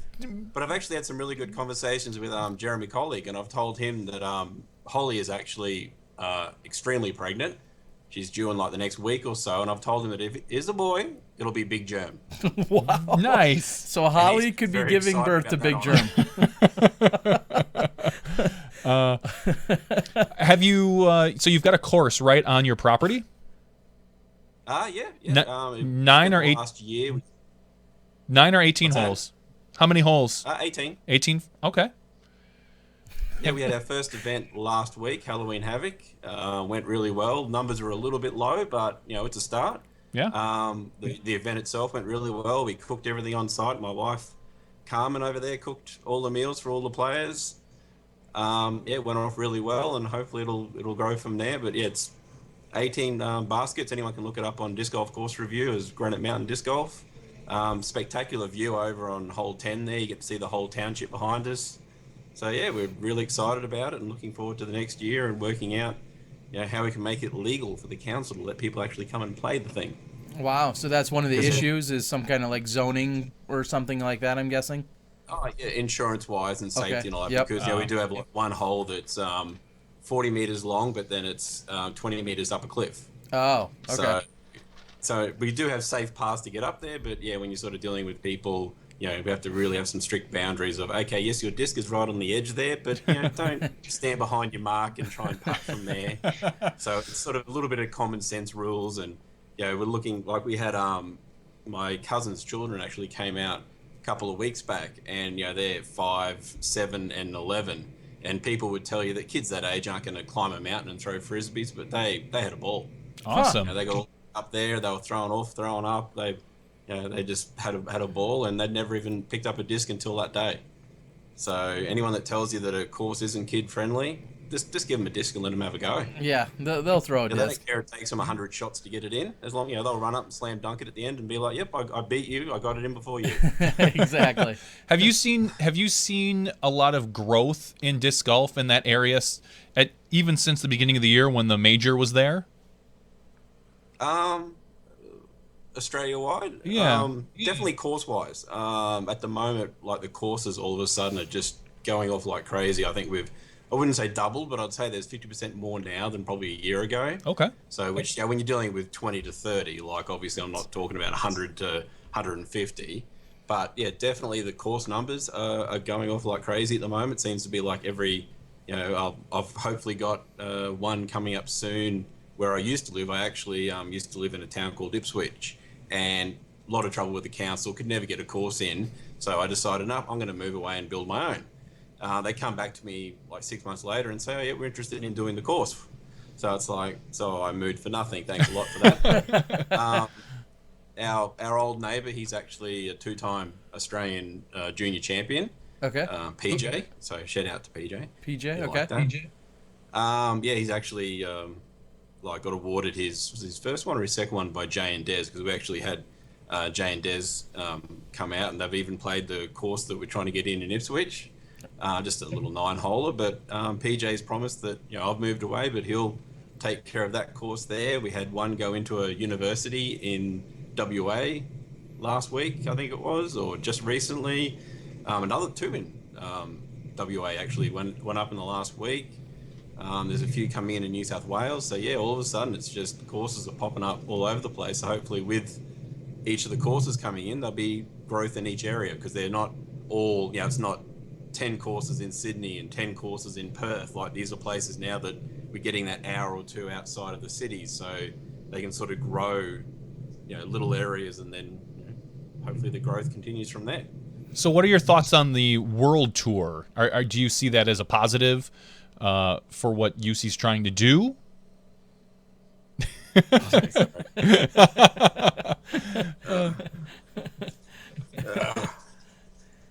Sorry about that. No problem. This is Tiger. Oh, nice. Named after the golfer? No. Actually, his dad was named Tiger, and I had another little mini foxy like him called Tyson. So we sort of went with it, and he's Tiger with a Y. All right. And he likes kisses. I'll put him down. The world tour stuff? Yeah. Oh, yeah, that's going to be interesting in terms of... I'm still trying to find the center of it here, because this is a weird camera. That's fine. Definitely not that way. There you go. That's fine, yeah. We got you. Yeah, you got the serious talk going on now with the UC World Tour stuff, and so I thought I'd, just to really focus on this one, yeah. Yeah, it's sort of interesting. Like, you guys would have obviously seen a lot with the Aussie Open in Perth. In terms of like the player numbers were okay. Yeah, like any time you can get 70 or 80 in Australia is good. We're not going to sit there and go, you only got 70 or 80 when you expected this much. Like, the numbers were still very good for us. But just in terms of it being a pro tour, I don't think the what's the word I'm looking for? The watching audience isn't there. Like, there's not going to be the people to actually go to the course and watch the event, which when you're talking about pros playing, that's what you want. Yeah. So in terms of being on TV, visually it could work really well, like playing an event in Australia. But in terms of, because like I told you guys, I toured around with Jay and Des for 2 weeks, and they sort of continually joked that over here with Z-grade celebrities, like, no one knows us, period. Like, they can even go to a disc golf course and people still don't know who they are. So like Macbeth had, and Lizot had the names on the back of the cars. And Yeah. all that. So we're trying to build a profile here. But yeah, having a pro event here, I don't think, because even the Aussie had, it was meant to be a pro event, but they actually, allowed the AMs in just to try and boost up the numbers sort of thing. Mm-hmm. So, whether it'll be a stop in the future for the tour, we'll see. But yeah, but overall the tour, definitely Europe and all that, I think the European fan base is massive over there, so it'll work for them, work for you guys. But yeah, I think Australia's a very different market at the moment. Okay. In terms, the average person, we deal with it a lot in the small town we're in, that we tell them we're building a disc golf course, and it's like you get the glazed over look and a what? Disco? What is that, like a dancing thing? Is what we hear. Like people don't even know what the sport is, let alone the names of any of the players or anything like that. So how it'll come. How were you turned on to it? We'll maybe close this out with just asking that. How did you get turned on to disc golf? 2007. I was actually I was living in Canada, and I spent the last week that I was in there in the US. Stay with a friend of mine, and he introduced me to disc golf. I think, I'm pretty sure the course itself is now being closed or changed or something, but it was on Michigan State campus. Okay. So I think it's closed, or I don't know what's happened there. But yeah, played it. Thought, okay, that was interesting, but didn't think anything of it. 2 or 3 years later, I was very overweight, unemployed, bored, and I thought, I wonder if that disc golf thing is in Australia. So I did a little bit of Googling and found out there were 3 courses right near me. Not 2 of them weren't very good courses, and they still aren't. They're very, if anyone looks up on YouTube, the unputtable, sorry, I'm losing my voice. The unputtable basket. It's a popular YouTube clip where the guy's trying to putt into a really solid basket. That's one that was located right near me. But slowly got into the game through that, and now I've invested the whole way with my own disc golf course. Sweet. Awesome. So from small things, one person just showing you the game, you don't know, introduce all your friends. Just keep trying, because you don't know that one person that you introduce it to, that they might just take the ball and run with it and do something crazy with it. Or they could do this. They could be the next Paul Macbeth. You don't know. Or they could buy property and put their own private course on it.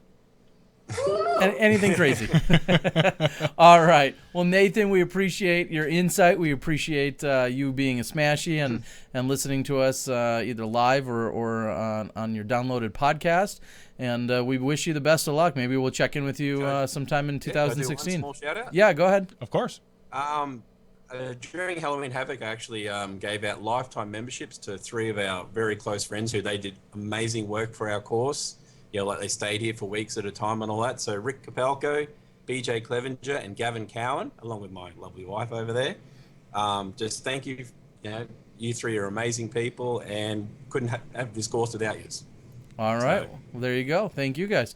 All right. Well, again, we appreciate you tuning in and coming onto the show with us. So have a great night. Thanks for having me. All right. I will go out. All right. See ya. Bye, Nathan. Bye, Tyga. Bye, wife. Bye. All right. Well, there you have it. Some exciting stuff coming all the way from Australia. Awesome to see. So now we know, like I said earlier, Liz Lopez says she may join us. I think she's in Melbourne area. She said that she might be able to tune in, and she's over in Australia. We got our Australian fix. Oh, yeah. Good point. No, we don't need any more. Schwebby tried calling. If you're still out there, Schwebby, feel free to dial us up. Yeah, the phone lamp, the lines were jammed. The lines are now open. They were jammed. All the lights were going off. Tom McManus, PDGA 1276, huge Smashy, also a 9-time player at the Cold Turkey in the 9 years it's existed, says that the wreck of Edmund Fitzgerald was 40 years ago today. Yeah, I think I saw something on... And he was disappointed it wasn't mentioned on the podcast. So I told him we'd make sure that we got it on there. Some only if we can get him on to sing the song from Lawrence Welk. All right. Again, Schwebby, we're calling you out, buddy. We'd love to see you. Love to hear you here on the show. Yeah. I'll be getting some sweet Schwebby action in just a few days myself. You will. Looking forward to that. You get to see the big man. Yes, very much looking forward to that. We'll be again reunited after our USDGC live broadcasting efforts. So All right. Uh-oh. It might just happen. We're going to see if we can get some video from him. And It might. hopefully he can pause. He can pause. Yeah, I think he's got it. The actual show. So if he hits pause on YouTube, we've got him here. It's Brian Schweberger, ladies and gentlemen. How are we doing tonight, Schwebby? Doing good. How you doing, brother? Good. So if you hit pause on YouTube, you can still see the comments, but then there won't be an echo coming through with everything else that's going on. That better? You sound great. Question for you, Schwebby. First one off the board is, or out of my head is, how do we look? Y'all look professional. Oh, okay. Professional. Okay. I'll take that. We'll take that. All right. I'm just saying Madison and Paige seem to not be on board, but I think we're on point. Anyway, so Schweb, this weekend, you excited about the tournament? Is it like your 300th tournament this year? No, it's only my 31st tournament this year. I just played 2 live in a row. I was hurt for 8 weeks in a row. Okay. Yep. Back at the U.S. Masters, I believe you had hurt a foot or ankle or arm or leg or something, or hand? Wrist? Yeah, wrist. Yep. And now you're feeling better and ready to go at it again this weekend. Talk about a little bit about the competition. We didn't get that out of Chuck. Talk about the competition we're going to see. There's like 4,000 or 5,000 rated players. Then Jing, a couple others. But yeah, I mean, not as competition as it was last year, but it's gonna be. It should still be a nice stout field because the courses and the layouts for the pros are going to be playing are going to be a really good test of their skills, I believe.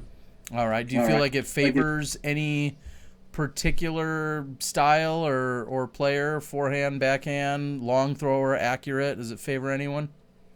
I think accuracy is going to be more of a benefit for this one. And the one course that I just redesigned, it's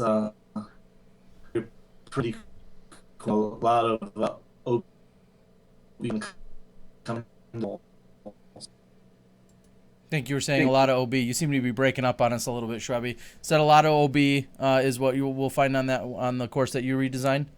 Yeah, there's going to be a lot of water. Okay, a lot of water. Now, you had sent me a message saying it was going to be wet down there this weekend. Are we talking about rain in the forecast or just No, it's been raining. It rained the last 2 days, pretty good, pretty steady, and it's really saturated the courses. I went out there today to trim up some trees and get the course looking a little bit more pretty, and it was pretty wet out there. It's supposed to be sunny Friday, Saturday, and Sunday. Okay. But the temperature's going to be in the mid 50s, so more closer to some Wisconsin weather while you're here. Yes, I'll have to bring my suit coat and see if that can keep me warm. Keep you warm. Sean Babella says F water. I don't know if that's a grade of water, but I think he's saying he doesn't like water. Well, that's don't throw in it and drink plenty of it. And drink plenty of it. There's definitely places to lay up away from the water if you don't want to throw the long shots to have a chance of getting birdies. All right. I believe, as you said, for the competition, Big Germ, Schultz, two of the other formidable competitors, obviously a few others, but looking forward to an exciting time. Now, 4 rounds, is that what we're going to see out of you? Yes. 2 rounds on each course. 1 round on each course each day. Okay. Do you feel like one or the other course personally is your favorite, or one that suits you any better than the other? Sunset probably suits me better just because I have more rounds played on it. I've only played the complex layout 1 time, and that was last week. Shot like a 8 down on it on the course par, which is like 63 or 64. So it's I even lost a couple discs because of the water out there. It was a little windy, and that's the way it always is on that course. But yeah, the complex is going to be the much more difficult course, I believe. Okay. Was there anything that you felt we missed out on in our conversation with Chuck? I know you're good friends with him and you support, what he's got going on and some of the monumental efforts he's put in. Was there anything in the interview earlier with Chuck that you felt like you wanted to, maybe chime in on or add to the conversation? Maybe the fact that last year you got Tournament Director of the Year. I think that says a lot to what he does and how well he does it as far as running events. I certainly agree, and had somebody done some research, we would have. No, but that he just didn't want to toot his own horn. I mean, oh, absolutely, I don't blame him for that. Or had we done our research?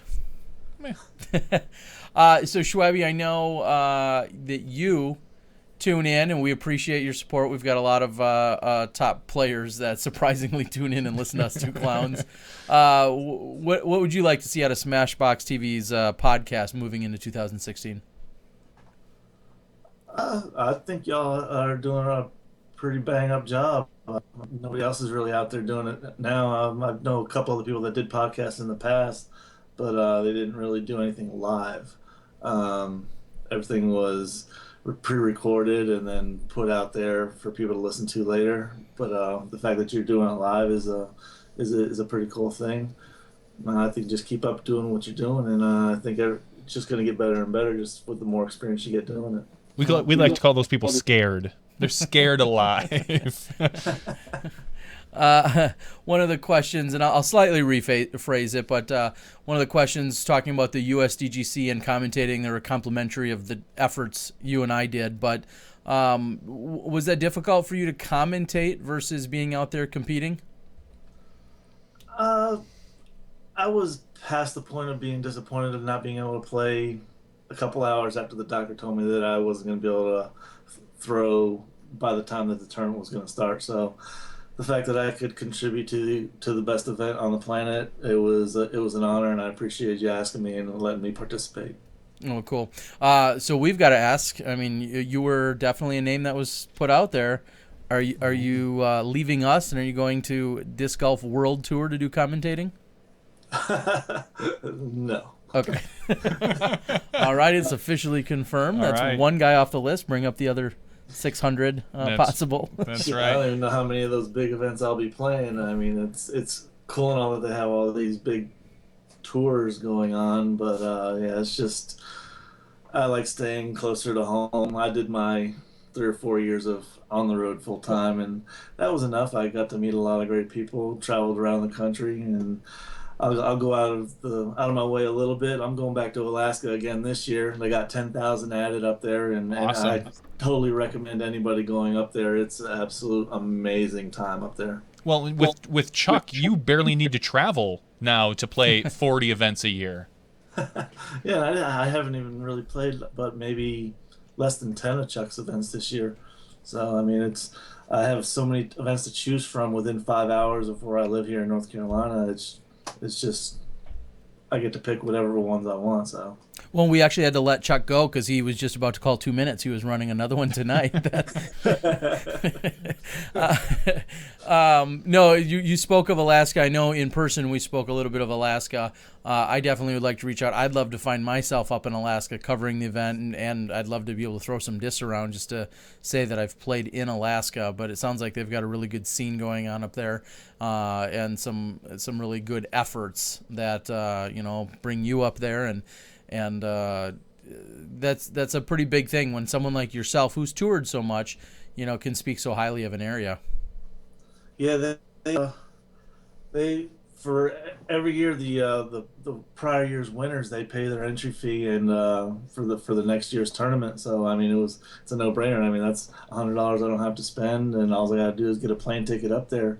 My cousin Mike lives in Anchorage where the tournament's held, and just stay at his place and drive around with a local, which is usually a couple different people, but Thad Murgatroyd is the main guy who usually totes me around, and we play rounds, and I help him clean up the course up there when I have a chance, if I'm there early enough. But yeah, it's definitely awesome up there, and I highly recommend it for everybody to get up there, especially this coming year. And what month is that usually held in? People are worried about the cold and the snow the and daylight. the daylight and all these other things. What? It's July 4th weekend. Okay. It's this year it's going to be a 3-day event. It's going to be Friday, Saturday, and Sunday, and I'm pretty sure it's 2 rounds on Friday, 1 round on Saturday, 1 round on Sunday. So yeah, it's going to be awesome, and Terry, you need to get up there. It's worth it. I definitely want to. So let's make a call for me if you would, please. Oh, jeez. Yeah, I can put you in touch with the right person, which is Rick Kramer. He's the man. He was the tournament director, and he makes all the calls for anything that goes on up there. Awesome. What are you most looking forward to? I know Alaska's a big deal, but what else would you say you're looking forward to in 2016?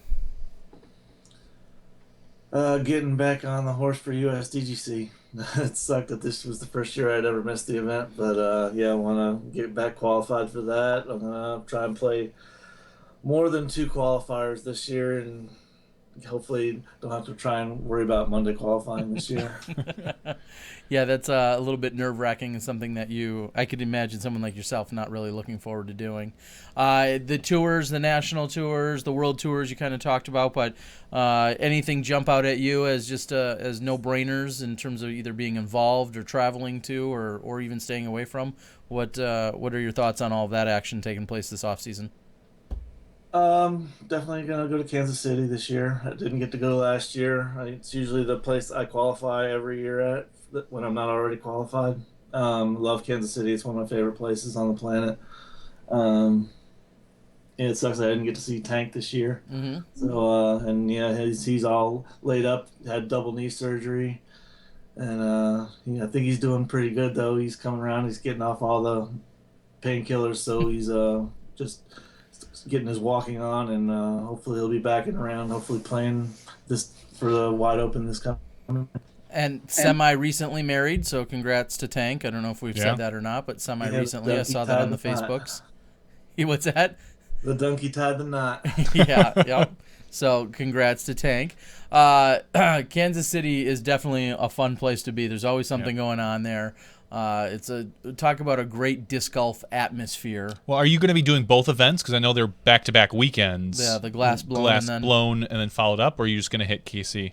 Or not know? I don't even know what time of the year they are, to tell you the truth.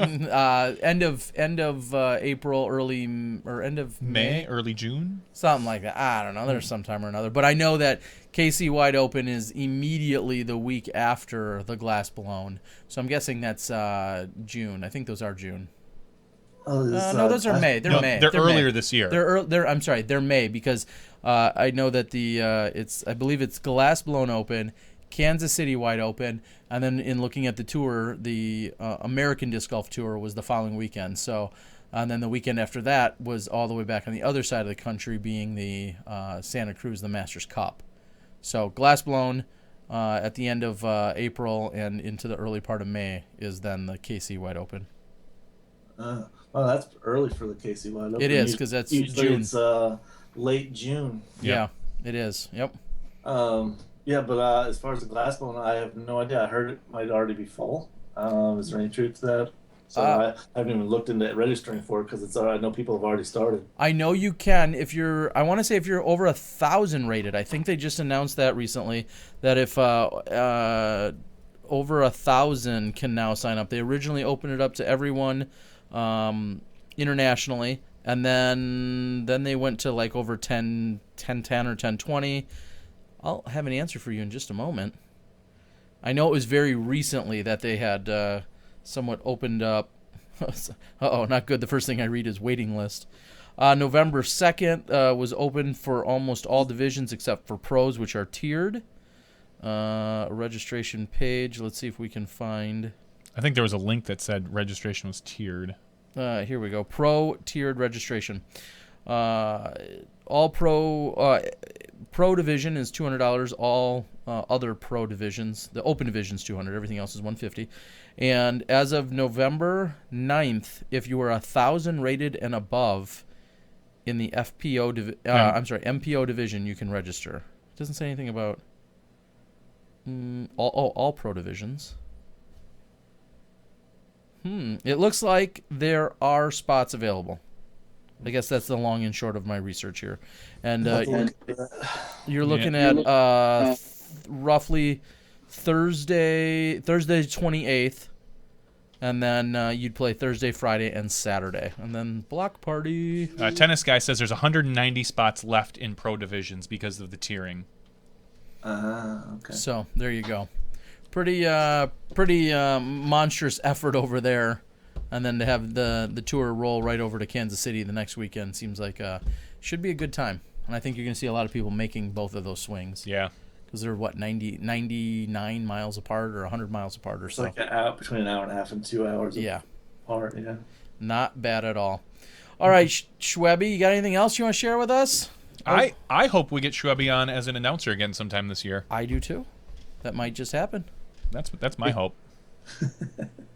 It could happen. You never know. We won't talk. Well, your pay will probably be the same, which is absolutely nothing. That's all I need.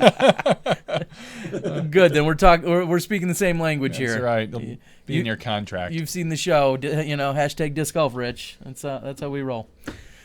All right, Schwebby. Well, I look forward. I'll see you in a few days. I know I'll be flying in Thursday. My pal Kyle Dolzer. I'll be with him for the first day or so, and then we'll probably run into you Friday afternoon or early evening. I'll be at the course all day Thursday and all day Friday. So yeah, just you got my phone number. I do, pal. All right. Well, thanks for joining us on the show. Thanks for supporting us. Thanks for tuning in. Thanks for being on the message board and helping spread the Smashbox love. Sometime in 2016, we'll definitely have you on as one of our featured guests. It's definitely overdue anyway. So we'll look forward to seeing you in a few days. Absolutely, bro. All right. Have a great night. You too. All right. See ya. All right. There we go, ladies and gentlemen. That is our good friend, Brian Schweberger, one of our favorite and most notable smashies out there. That's always out there supporting us. So thank you, Schwebby, for joining us tonight. We had just a real brief interruption there on the audio side of things. Yeah, but, I think a little bandwidth issue that we got taken care of. I think it's bandwidth on his side. So what I did is I killed the video we were sending him to hopefully give him a little bit more room. So he didn't get to see us in our jackets. He's seen us in the jackets. He's watching. Come on, get over the jackets. Jim Brown, the Hog. I'm gonna see you. You're gonna have to come up and introduce yourself. He'll be the one wearing a hog mask. He better be. We'll be the guy wearing the hog mask. Good. Then I bet I'll be able to pick you out. I'll be able to pick you out of the crowd. I hope. There better not be more than one, because that would be creepy. Weird. That'd be that gets into creepy territory. That would definitely be. That's the 40% right there. That would definitely be weird. All right. Do we got anyone else that's looking to call in, or are we going to call this? We're going to call it a year? Are we going to call it again? A year again? He's got a pig avatar, a little pig emoticon. Yeah. No, it's been pretty good. I think we've had everyone that's reached out to us have us join it. Wow, it's pretty awesome to have a Nathan from Australia be able to. That was cool. Nathan was even joking when Schwebby's thing came out. He's like, "Internet from the farm is better than there." So, yeah, that's awesome that Nathan joined us. That's the type of stuff that we need more of. Like he said, I know he had talked earlier about the. Bringing up more international stuff, and I pointed him to Dana. I said, you bring it up with Dana, because he's the one that kind of makes all the notes for most of what the events that we cover. So if he can bring that up with Dana, that would be great, so that we can talk about that. But I love that we can bring in someone from the other side of the world. Yeah, I thought that was very cool. Someone not just on the West Coast, which we're familiar with Zoe and the Bend crew and Dustin and Joe Height and all those guys. But it was great to have somebody from the other side of the. Nathan's gonna be our official Australian reporter. That's good. We'll just have to. Hope you don't mind signing up for that, Nate. Yeah, we pay you the same as we pay Schwebby. Yep. Same thing I pay Terry. Same thing Terry pays me. Free 99. Anyway, just taking a quick Will Shoestrick earlier. I saw him post talking about how he's going to be running some Par 2 challenges. I know Prodigy had rolled those out a little while ago, so I think you're going to see more of those come up now that their season, the regular season, is slowing down slightly. You're getting those Smashbox discs out? I have been. I mailed out 4 more today. So I don't know. I think someone had said that you sent me a message. I don't. You sent a message about buying a Smashbox. I'll check it. Check both your Facebook accounts. Maybe he's accidentally sent it to the other Facebook account. Oh, here you go, David. I just now have seen it. Well, you sent it at 11:45 tonight. Yes, we do have some. I was going to think to give some away tonight, and I wanted them here in the. They're out in my car, so I wish I would have. I certainly wish I would have had Nathan, some. you misheard him. He did not say $3.99. He said free 99. Free. As in FREE, as in no money. The F word. I said free. Free 99. That's what you get paid. Jim Brown says, wait, Smashbox discs? Oh, seriously, yeah, Jim? Jim Brown, it's been a while since you joined us. Yes. Terry, look at Terry's Facebook. He's got it up there. We've got some Smashbox stamped plastic, some Innova stuff, some glow stuff that we have. So if you'd like to support, feel free to reach out to Terry, and he can make that happen. Glow Firebirds, glow colored Rock 3s, glow Rock 3s, glow Thunderbirds, glow colored Destroyers, DX AVRs, KC AVRs, Star Destroyers, and Gummy Turns. Those are the 8 models in which I've had my hands on. You know what we didn't talk about this week? Simon or Stokely? No. Either. Me. You. What do I have now in common with Paul Macbeth? What do you have in common with Paul Macbeth? I don't know. Did he get his car broken into? No, but both of our bags have been stolen now. Oh, there it is. Close. Okay. I was on the right track. Like 3 nights ago, I left my bag in the passenger seat of my car, and it was in my parking spot right next to my garage, and someone smashed the back window, took my bag, which thankfully, as I've told everybody, doesn't have hardly any valuable plastic in it. It had like 2 older buzzes that I loved, but I've got a stack of buzzes I can replace that with. I don't even know if I will or not. It kind of forces me to maybe try some new plastic. And then they proceeded to walk over my wife's window, smash that for I think no reason. Did they take her bag? No, she didn't have one. They took $2 out of that car. Oh. They left all of her phone cords, which is usually things they did take my garage door opener, but it was the garage door opener for my work, because I don't keep my garage door opener in my car just because I'm afraid someone will break in and open my garage and take my stuff. So that kind of sucked. So they took the Fossa bag that I had, and that's honestly what I've missed the most is, I mean, individually those pieces of plastic are worth nothing. Together, of course it's like probably $300 in plastic and a $90 or $80 bag. So I'm gonna have to put together a new bag, which is kind of weird to think about, that I'm gonna have to go through my stack of plastic and kind of pick out things to play with. So yeah, we didn't talk about the amazing performance I didn't have this last weekend. I'd like to thank my pal Mike Schwieger. We played in a glow tournament here locally. Our good friends Scotty Tuhati along with Steve Held were the champions. We had a glow. It was the 23rd annual glow tournament here in Milwaukee. I think one conversation for debate that could be had that we'll maybe save for another day is just the idea of glow, and in your area, how do you guys play it? Do you allow people to flash the fairway or not? When I played in Illinois many years ago, they played that you couldn't even shine the fairway once for 1 second. You walked up to the tee. It was a rule that all lights stayed off. Should be. You couldn't even, not for 1 second, like you're standing on the tee, like, oh, can I see the fairway quick? Nothing. Yeah. It remained. I think once you touch that tee, it should be dark.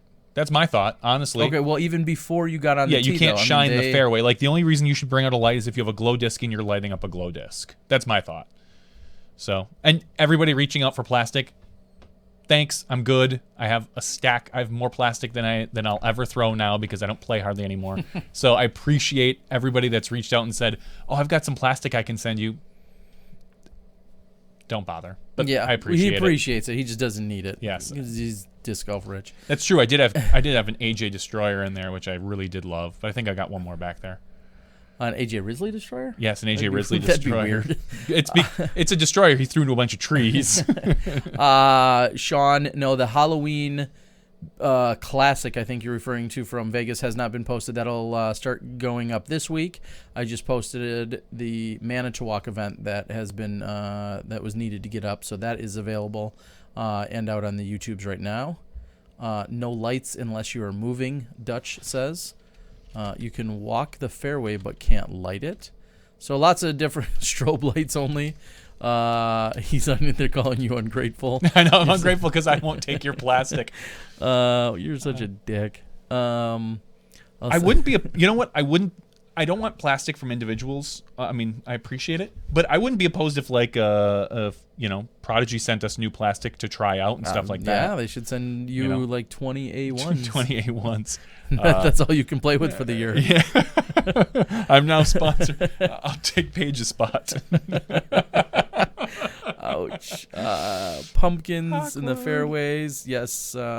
Night Eyes, it makes some amazing stuff. Thanks to our yes, they do. Our guy out there. Thank you so much, Dave Wastebloom. Amazing William guy. Buckley says, "How do you feel about Facebook drama in general?" It's I don't know. You're talking about something I'm a fan. specific. I'm a fan. Isn't that what Facebook's for? Yeah, Facebook is kind of isn't for that drama. Facebook's middle name? Drama? It's usually someone saying something stupid, and then half the people agreeing, and like half the people are not stupid. So yeah, it's fun. Honestly, I can't not say I don't enjoy looking at it and chuckling to myself. I got into some with not so. Can I call them not so bright individual recently? Some more recently, not the stuff I talked about last week. I just keep getting sucked in. Some people. Yeah, people. You had this years ago. You had this kind of. We'll call it a come to God moment with message boards. Yes. Where you just like, I'm done. Finally, yes. I'm done. I'm sick of trying to correct everybody. That's how you need to get with social media. I know. You just Some need to. people are so dumb. I know. Though. You just need to, unless it's a direct, like. Which this time it was. I know this time it was. It was but a I'm saying direct. The last two times it has been. Unless it was a direct rip on you, you just need to step back, not correct people or whatever. So. I don't think Macbeth's girlfriend, she's super nice. I'm a big fan of her. Hannah is her name. Yeah. She I'm happy for him. Yeah, of course. She made a post. I mean, I know you're sad it's not you. He didn't pick you. He picked Hannah over you. No, she made a post yesterday saying my phone, her cell phone, had just got run over by a truck or a vehicle, car. I saw your bad joke. My joke was hilarious. Not so much. Did you have rollover minutes? I thought that was very, very clever. I wouldn't go very, very. It was clever. It was all right. And it was on the spot. Like, it was almost instantly after I saw her post. Yeah. So, she had rollover minutes. Hey-yo. Facebook is the new age newspaper. That's a good way to put it, to some degree. Except for with a lot more interactivity. Yeah. It's a newspaper, but it's all editorial. It doesn't matter what happened with his last. See, they like my joke. They said that was awesome. I think it's all right. It was funny. I cracked myself up, and really, that's all that matters. I know. If we make each other laugh or ourselves, that's what really counts. It is. Getting some new Facebook requests from some definitely not real accounts. Real accounts. Yeah, good stuff.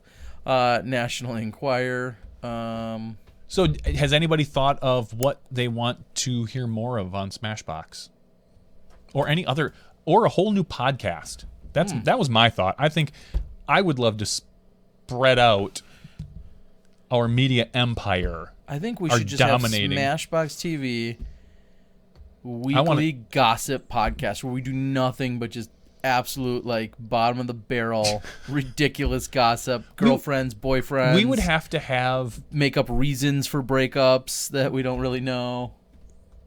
I'd almost want to have somebody other than us. Well, that would be the safe move. Yeah. Because there's no way you can do that. No. You would make some quick enemies, and then you'd have no one to do blogs with. That's so funny. Facebook. How do you feel about truck nuts? It's funny because I don't think that was on a show, but recently I said how ridiculous they are. Nathan Lee, I am not out of Coke. I'm just saying, that's a lot of Coke to drink tonight. I'm not going to sleep well. I think truck nuts are ridiculous. They just, not that I'm not juvenile, but those definitely are juvenile on another level. They are. It was funny the first time you see it, and then you're like, oh, that's clever, and then it took off, and you're like, wow. The show seems to wind down. More disc golf tips. Yeah, we could get back to the tip section. Yeah, Pro tips. Yeah, that's kind of what Zoe was originally going to do, was like a disc golf tip. But I think she's been directed more now towards just women's disc golf in general. She's kind of covering that aspect right now. So, I wouldn't mind a friendly tip. That could be another pre-recorded thing, because tips are always hard live because we don't have a lot of room to demonstrate. Well, it depends. Yeah, if they're like depending a on what type of tip, or if it's just like a tip. smart. Yeah, see what you did there. So, Madison and Paige, as far as I know, are not dating, so don't believe that's the case. Disc reviews and equipment. We've said that we will continue to do some of that. Not necessarily as much on the disc reviews, because we don't get out and throw as much, and we feel it's so hard. And there's so many other people doing disc reviews. Other equipment that is logical for us to do. Yeah, I like the other equipment. I can't. Reviewing discs is so subjective because, as we've always said, the way I throw a disc is going to be way different than an 890 rated player. Not much anymore. Not much anymore. But way different, and then way different from a 1,000 rated player. Sure. So discs are tough for me in general, but any other product I would, if you're interested, or if you want us to review your dream catchers, we'll do so. Have we done giveaways? We don't have anything to give away, but if we did, we could do them. We have this. Yeah, we should give that away. And we should at some point give this away. We It's been sitting here for, well, when was the Maple Hill? Oh, that was on my list too. Steve Dodge is renaming the Maple Hill Open again. Yep. Now it's going back to being the Vibram Open. Vibram Open, okay. And this is, it's signed by Paige Pierce and Ricky, the two winners. So at some point we're going to give this away. We should probably do it sooner rather than later. Yeah, maybe next show. Because it's been sitting here and we just forget about it. Player of the month, I think that's an idea. I like it. I guess you'd have to come up with whatever the criteria is, because if you're just going on sheer winning and such, it might be kind of repetitive. Mm-hmm. Oh, this is another thing I wanted to talk about tonight, but it's not too late. It's our 1-year anniversary show. Mm-hmm. I thought maybe we should make some predictions. Oh. For instance, at this time next year, and this will all be on record, who do you think will be... What are you laughing at? Me using a golden retriever unsuccessfully for an hour would make for good TV. It worked for Rico. Who do you think is going to be the top money winner a year from now? Paul McBeth. You think so? Yeah. I think he's going to play less tournaments than he did this year. A few less. And I still think he will be the top money earner for the year. Okay. Hate to say it. If that's such an obvious pick, but that's mine. But I'm gonna, yeah.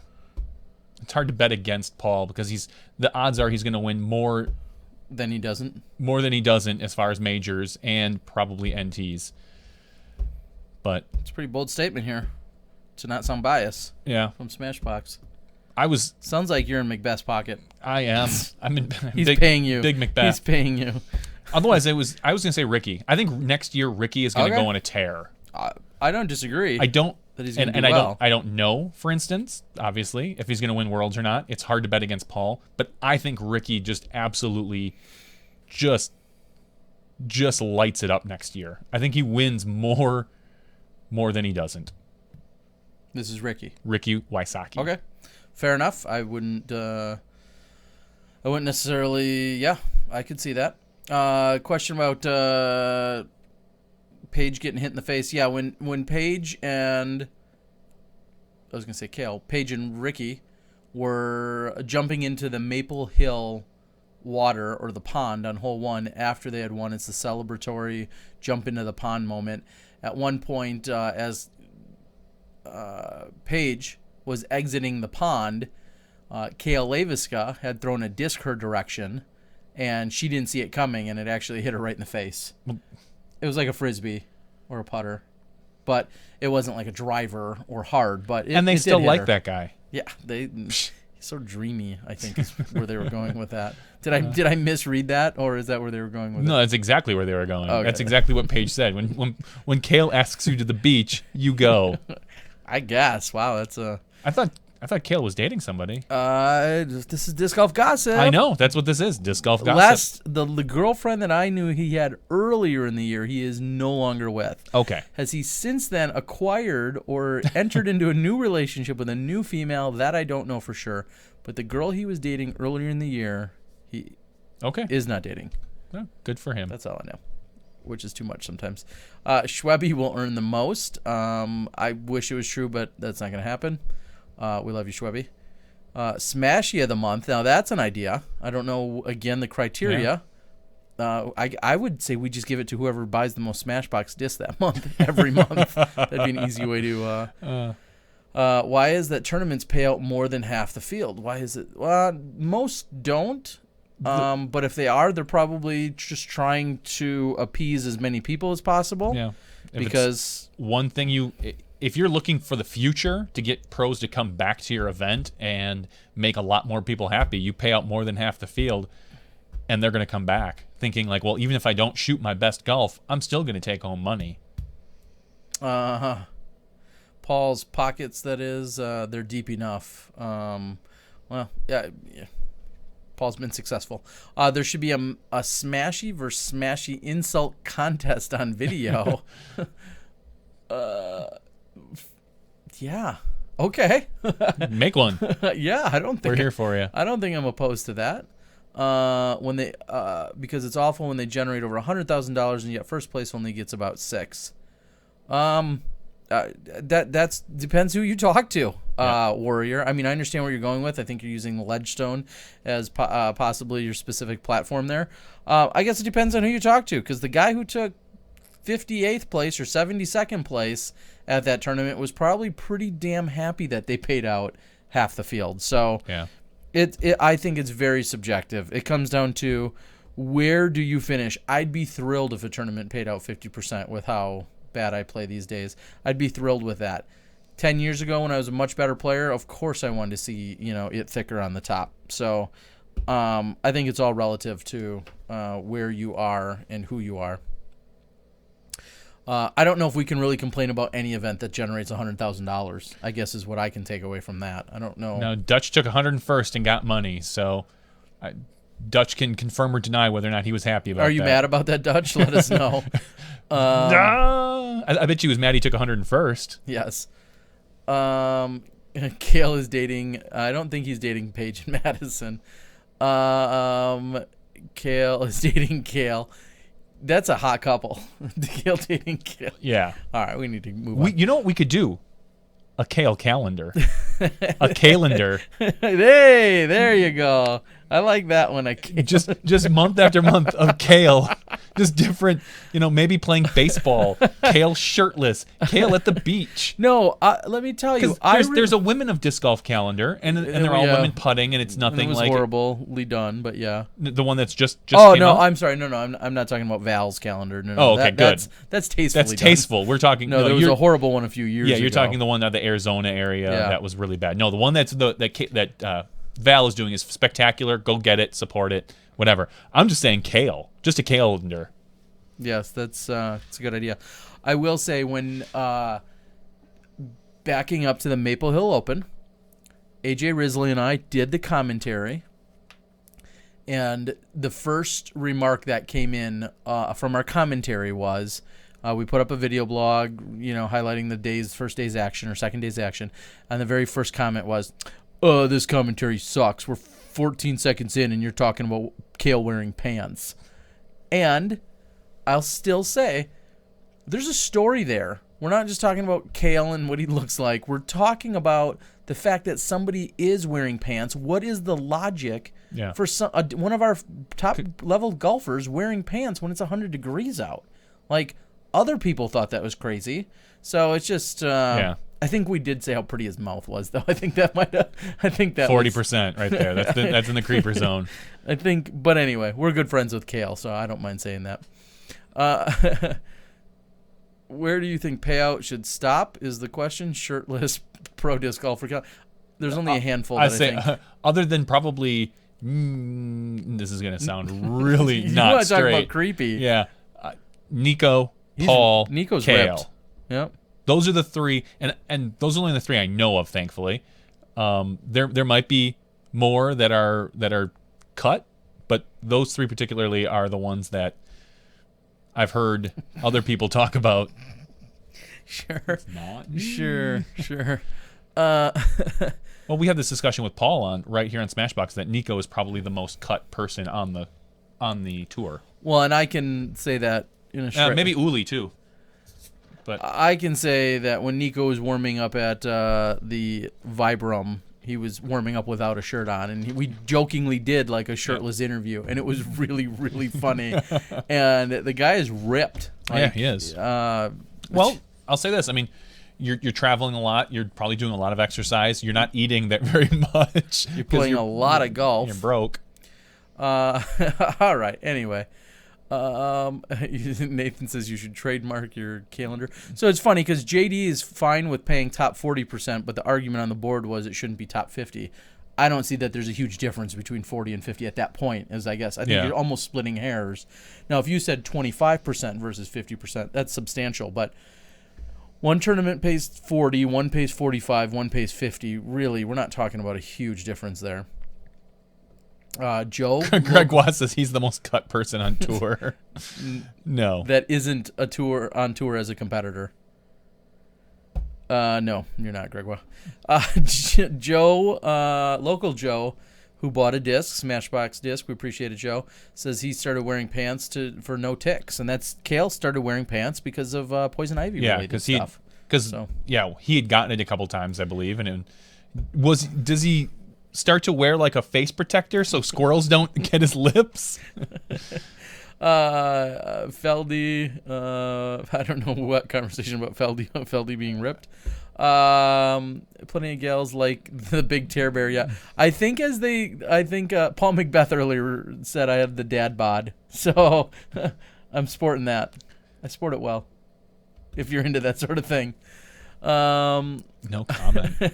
I put a picture up and I thought I was cut, and then they called me Steven Saborn Boom, and then they said I look like a fit. All right. Marty Gregoire, thanks for publishing articles to the PDGA and getting, for those of you that don't know, Marty Gregoire is also known as Media Marty from the PDGA. I see he's tuned in to Smashbox here tonight. PDGA could sponsor the Smashbox broadcast for the low price of... Or Marty Gregoire just could. $400 a week. His pretty lips. Anyway, yeah, we have gotten pretty far off topic. But we like Kale. Good guy. It was good putting together. He had some really great things to say that I put in the last video blog, talking about Wisconsin disc golf, talking about the courses here, the tournaments here, and one of the cool things, those that don't know, one of the cool things about the video blog I just published like 2 days ago is it will show you approximately half of the course that you'll see when the Disc Golf Pro Tour comes to Wisconsin. So if you want to know what that's going to look like, you can go out and watch my latest video blog. I believe the podcast is still happening. I know it's going to be back until Johnny becomes a Nickelback fan. He says he knows what's going to happen in 2016, and no, that's not going to happen. Not sure. No. Where does our money go towards Warrior 071223? There's a phenomenal link out on the PDGA page that is... It's called a budget. No, well, besides that. No, honestly, there's a really good link, and you can literally type in, where do my membership fees go for the PDGA? And I think Google will bring you to it. and it breaks down all the different ways and reasons, aside from the 6 or 8 or 10 full-time employees and everything else. There's a really good breakdown of PDGA membership money. Was Dutch at Silver Cup this year? Dutch at Silver Manitowoc? Cup. Was he there this year? I do not believe he was. I can't remember. He just asked if who are you running it. I don't think he's talking to us, but no. Jim Van Lannen runs the Silver Cup every year. Does a phenomenal job. It is going to be part of the Disc Golf Pro Tour, and we will not be playing in it, but because we'll probably be covering it. So, all right. So Dutch, no, you weren't there. Come on out. Hopefully you'll get out here. It'll be it's a great event. So Beats had said to plug the article I posted last week. It was amazing to read. What he's referring to is I saw it by another disc golfer. And the follow your passion. Yeah, and it was just an article about people finding your passion, and the gist of the article basically says you should know what you want to do. You probably know what you want to do. You're just too scared to go do it. And whether it's for financial reasons or for any other hesitations, it was just a really good article. If you go to my Facebook, it is out there. It's if I can find it quickly, I'll tell you again the actual person who wrote it. And it's just down a few for me. Nathan, I feel pretty safe saying that if you leave now, you won't miss much. Go get Carmen a birthday gift. Happy birthday to Carmen, and make that happen. All right. Mark Manson is the gentleman who wrote this article, and it's called "Screw Finding Your Passion." Didn't know he was a disc golfer? He's not. I know that's what Beats had said. Oh no, he's not a disc golfer. I'm sorry. Another disc golfer turned me on to the article, and then I read it, and I felt it directly applied to me in my life, and that's why I shared it again with everyone else. I think I read the first half of it and more or less got the gist that said, quit being a pussy. Do whatever you love, but don't expect to get paid for it. If the money comes, it comes. If not, yeah, I guess that's one way you could kind of take from it. Yeah, that's sure what I read. So. But anyway, Mark Manson, and again, the 7-minute read is it's on markmanson.net, and it's called "Screw Finding Your Passion."